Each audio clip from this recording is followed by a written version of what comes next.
ഇപ്പോൾ എല്ലാവർക്കും വിദ്യാഭ്യാസം ഒരു മുതലാളിത്ത മുതലാവുകയാണ്. അപ്പോൾ ഇയാൾ എല്ലാവർക്കും വിദ്യാഭ്യാസം വേണ്ട എന്നാണ് പറയുന്നത്. നിങ്ങൾ അകത്ത് കയറേണ്ടതാണെങ്കിൽ ഷർട്ട് ഊരേണ്ടി വരും. അത് അവിടെ നിങ്ങളുടെ നിലപാടോ നിങ്ങളുടെ പ്രത്യയശാസ്ത്ര പ്രശ്നമല്ല. ഇപ്പോൾ തറക്കല്ലിടാൻ വന്ന ചില ആളുകളും വിമാനം ചാർട്ടർ ചെയ്തിട്ട് നമ്മൾ അയച്ചു കൊടുത്തിട്ടൊന്നുമല്ല. ഞാൻ ഇവിടേക്ക് വരണമെന്ന് പറഞ്ഞപ്പോൾ ഹൈദരാബാദിലെ മലയാളികൾ ചെല്ലുട്ട് പറഞ്ഞു, അയ്യോ അങ്ങോട്ട് പോകല്ലോ, വലിയ അപകടമാണ്. എന്നോട് ആദ്യം ചെല്ലുട്ട് പറഞ്ഞു, നമുക്ക് നല്ലൊരു ടാഗ്ലൈൻ, കുറച്ച് മോട്ടോ കിട്ടും, നല്ല ദൈവത്തിൻ്റെ സ്വന്തം നാട് പോലെ ഒരെണ്ണം കണ്ടുപിടിച്ചാൽ കാര്യം ശരിയാവും, കുറേ കൂടി വരും. പിണറായി മുഖ്യമന്ത്രി എന്ന നിലയിൽ അദ്ദേഹത്തോടൊപ്പം ഞങ്ങൾ പ്രവർത്തിക്കുമ്പോൾ ഇപ്പോൾ അദ്ദേഹം വേറെ സ്റ്റേച്ചറിലാണ് നിൽക്കുന്നത്. മാധ്യമങ്ങൾ വല്ലാതെ ഒരു പരിരാലനം കിട്ടിയിട്ടില്ല. അപ്പം അങ്ങനെ മന്ത്രി അതിന് ശേഷം ഒരു ദിവസം ഏഷ്യനെറ്റ് തന്നെ വലിയൊരു ഇൻ്റർവ്യൂ അവിടെ നടത്തുകയുണ്ടായി. അപ്പോൾ ഇത് കണ്ടിട്ടുള്ള ആരെങ്കിലും ഉണ്ടാവും. അപ്പോൾ ഇയാൾക്ക് എന്തോ ഒരു കൃഷിയുടെ ഉണ്ടല്ലോ, കടുത്ത ഒരു നിലയുള്ളവർക്കാണ് ഇങ്ങനെ ശാന്തമായി കുറ്റകൃത്യങ്ങൾ ചെയ്യാൻ പറ്റുള്ളൂ. ഇപ്പോൾ നവകേരള യാത്ര നടന്ന സമയത്ത് താങ്കളുടെ പോലീസ് മർദ്ദിച്ച് നടത്തിക്കുന്നൊരു ചിത്രം അത്യാവശ്യം കേരളത്തിലെ ആളുകളൊക്കെ മനസ്സിൽ പതിഞ്ഞൊരു ചിത്രമാണ്. അന്ന് വന്ന വിമർശനങ്ങളിൽ ഒന്ന് ഞാൻ ചെറിയൊരു കുറിപ്പുണ്ട്, അഡ്വക്കേറ്റ് ജയശങ്കറിൻ്റെ ഒരു കുറിപ്പ് ഞാൻ വായിക്കാം. നമസ്കാരം, ന്യൂസ് അറ്റ് ന്യൂസിൻ്റെ ടോക്ക് ഷോയുടെ മറ്റൊരു എപ്പിസോഡിലേക്ക് സ്വാഗതം. ഇന്ന് നമ്മുടെ അതിഥിയായി എത്തിയിരിക്കുന്നത് വ്യവസായ മന്ത്രി പി രാജീവാണ്. സ്വാഗതം ടോക്ക് ഷോയിലേക്ക്. ഞാനൊന്ന് സംസാരിക്കാമെന്ന് വിചാരിച്ചതിൻ്റെ പ്രധാന കാരണം വ്യവസായ വകുപ്പ് താങ്കളുടെ ഈ സാരഥ്യത്തിൽ ഇങ്ങനെ പോകുന്ന ഘട്ടങ്ങളിൽ പല വിവാദങ്ങളിലൂടെ ഒക്കെ കടന്നു വന്നിട്ടുണ്ട്. ഒരുപക്ഷെ അസാധാരണമായി കൂടുതൽ തവണകളിൽ ചർച്ച ചെയ്യപ്പെട്ടൊരു വകുപ്പായിട്ട് മാറിയിട്ടുണ്ട്. സാധാരണ നമ്മൾ അങ്ങനെയുള്ളൊരു അനുഭവം നമുക്ക് മുമ്പ് അധികകാലത്തില്ല. പലപ്പോഴും വിവാദങ്ങളുണ്ടാവും, അല്ലെങ്കിൽ വല്ല ആരോപണങ്ങളുണ്ടാവും എന്നുള്ളതിനപ്പുറത്ത് വ്യവസായ വകുപ്പിൻ്റെ എതിർപ്പുകളൊക്കെ വരുമ്പോഴും അതിൻ്റെ ഗുണമുണ്ടോ ഇല്ലയോ എന്നുള്ളത് സംബന്ധിച്ചാണ് പലപ്പോഴും തർക്കങ്ങൾ ഉണ്ടാവുക. ഈ ഘട്ടത്തിൽ 4 വർഷം കഴിഞ്ഞ് അവസാന വർഷത്തിലേക്ക്, ഈ സർക്കാരിൻ്റെ അവസാന വർഷത്തിലേക്ക് കടന്നിരിക്കുമ്പോൾ വ്യവസായ വകുപ്പിൻ്റെ നിലവിലെ മുന്നോട്ട് പോക്കിൽ ഇപ്പോൾ എങ്ങനെയാണ് താങ്കളുടെ സംതൃപ്തി? ഇപ്പോൾ നല്ലൊരു അന്തരീക്ഷമാണ്. പ്രധാനമായിട്ടും നമ്മളിപ്പോൾ നേരത്തെ ഇവിടെ നടക്കില്ല എന്നതായിരുന്നു. കമൻറ്റുകൾ എങ്ങനെ വരും, പ്രതികരണങ്ങൾ വരും. ഇപ്പോൾ അതെല്ലാം മാറി. സംരംഭക സമൂഹം പൊതുവെ വളരെ ഹാപ്പിയാണ്. കേരളം എന്നുള്ളതൊരു പ്രധാന ഡെസ്റ്റിനേഷനായി മാറി എന്നുള്ളതാണ്. ഇപ്പോൾ 4 വർഷം എന്ന് പറയുമ്പോൾ ശരിക്കും ഒരു കണ്ടിന്യൂറ്റിയാണ്. കഴിഞ്ഞ ഗവൺമെൻറ്റിൻ്റെ 5 വർഷം ഇട്ടൊരു അടിത്തറയിൽ നിന്നാണ് ഈ ഗവൺമെൻറ് മുന്നോട്ട് പോകുന്നത്. അപ്പോൾ ഇപ്പോൾ എനിക്ക് തോന്നുന്നു കേരളത്തിൻ്റെ ചരിത്രത്തിൽ ഏറ്റവും വലിയ ഒരു വ്യവസായ വളർച്ചയ്ക്ക് ഇപ്പോൾ തുടക്കമിട്ടിരിക്കുകയാണ്. കഴിഞ്ഞ ഗവൺമെൻറ്റും തുടർച്ചയിൽ ഈ ഗവൺമെൻറ് നടത്തിയ മാറ്റങ്ങൾ ശരിക്കും പ്രതിഫലിക്കുകയാണെങ്കിൽ കുറച്ച് സമയം കൂടി എടുക്കും. പക്ഷെ ഇപ്പോൾ നേരത്തെ നമ്മൾ മൈഗ്രേഷനെ കുറിച്ച് പറയുന്നത്, ഇപ്പോൾ റിവേഴ്സ് മൈഗ്രേഷനെ കുറിച്ച് ചർച്ച ചെയ്യാൻ തുടങ്ങി. നേരത്തെ ഇൻവെസ്റ്റ്മെൻറ്റ് വരുന്നില്ല എന്നുള്ളതാണ്, ഇപ്പോൾ ഇൻവെസ്റ്റ്മെൻറ്റ് വരാൻ തുടങ്ങുന്നു. അപ്പോൾ സർക്കാർ എന്താ അതിന് പങ്കെന്ന ചോദ്യം വന്നു. നേരത്തെ അടച്ചുപൂട്ടാണ്, അത് സർക്കാരിൻ്റെ ഉത്തരവാദിത്വം പറഞ്ഞവർ തന്നെ വലിയ വലിയ കമ്പനികൾ വരുമ്പോൾ ഇത് സ്വകാര്യ കമ്പനിയല്ലേ എന്ന് ആ രൂപത്തിലേക്കെങ്കിലും നെഗറ്റിവിറ്റിയുടെ സ്വഭാവം മാറി. എനിക്ക് തോന്നുന്നു പൊതുവെ ഒരു സ്വീകാര്യത എല്ലാ സംരംഭകരിലും ഉണ്ടായിട്ടുണ്ട്. അപൂർവം ചിലത് ഒഴിവാക്കി കഴിഞ്ഞാൽ പൊതുവെ എല്ലാവരും നല്ല രീതിയിൽ തന്നെ മാറ്റം ഉൾക്കൊള്ളുന്നു, കൂടുതൽ നിക്ഷേപം നടത്തുന്നു, ഉള്ളവർ കൂടുതൽ വിപുലപ്പെടുത്തുന്നു, പുറത്തേക്ക് പോയ പലരും തിരിച്ചു വരാൻ തുടങ്ങുന്നു. അപ്പോൾ നല്ലൊരു ചേഞ്ചാണ്. എനിക്ക് തോന്നുന്നു കേരളം ഒരു പ്രധാന ഡെസ്റ്റിനേഷനായി മാറിയിരിക്കുന്നു എന്നുള്ളത് എല്ലാവരും അംഗീകരിക്കാൻ തുടങ്ങി. കൊച്ചിയിലൊരു പരിപാടിയിലാണ് തോന്നുന്നത് റിവേഴ്സ് മൈഗ്രേഷനെ കുറിച്ച് പറഞ്ഞത് ഞാൻ ആദ്യം ശ്രദ്ധിച്ചത്. കേരളത്തിൻ്റെ ഒരു അനുഭവത്തിൽ അങ്ങനെ ഒരു തുടർച്ച അതിനുണ്ടാവുമോ എന്നുള്ള ആശങ്ക ഇത് സംസാരിച്ചതിന് ശേഷം ഉണ്ടായ ചർച്ചകളിലൊക്കെ നമ്മളെപ്പോലുള്ള ആളുകൾ ആശങ്കയ്ക്കപ്പുറത്ത് ഒരു ആകാംക്ഷ ഉണ്ടായിരുന്നു. റിവേഴ്സ് മൈഗ്രേഷൻ എന്താണ്? അത് വിജയകരമായൊരു തുടർച്ചയായിട്ട് നമ്മുടെ നാട്ടിന് ഗുണകരമായ നിലയിലേക്കാണോ അത് പോകുന്നത്? നമ്മൾ ശരിക്കും നേരത്തെ പറഞ്ഞിരുന്നത് ഇവിടെ നിന്ന് എല്ലാവരും പുറത്തേക്ക് പോകണം, പഠിക്കാൻ പുറത്തേക്ക് പോകണം, ജോലിക്ക് പുറത്തേക്ക് പോകണം. ഇതൊരു വൃദ്ധസദനമായി മാറാൻ പോകുന്നു. ഇത് കുറേ ഉത്കണ്ഠയുണ്ട്, കുറച്ച് ശരിയായിരുന്നു. എന്നാൽ ഞാൻ അതിന് 2 ഭാഗം കണ്ടു. വൃദ്ധസദനം ഞാൻ പറഞ്ഞു, വൃദ്ധസദനത്തിലൊരു ബിസിനസ് ഉണ്ട്. ഇപ്പോൾ ലോകത്തെല്ലാവരും വാർദ്ധക്യം വരുമ്പോൾ ഇങ്ങോട്ട് വന്നോട്ടെ.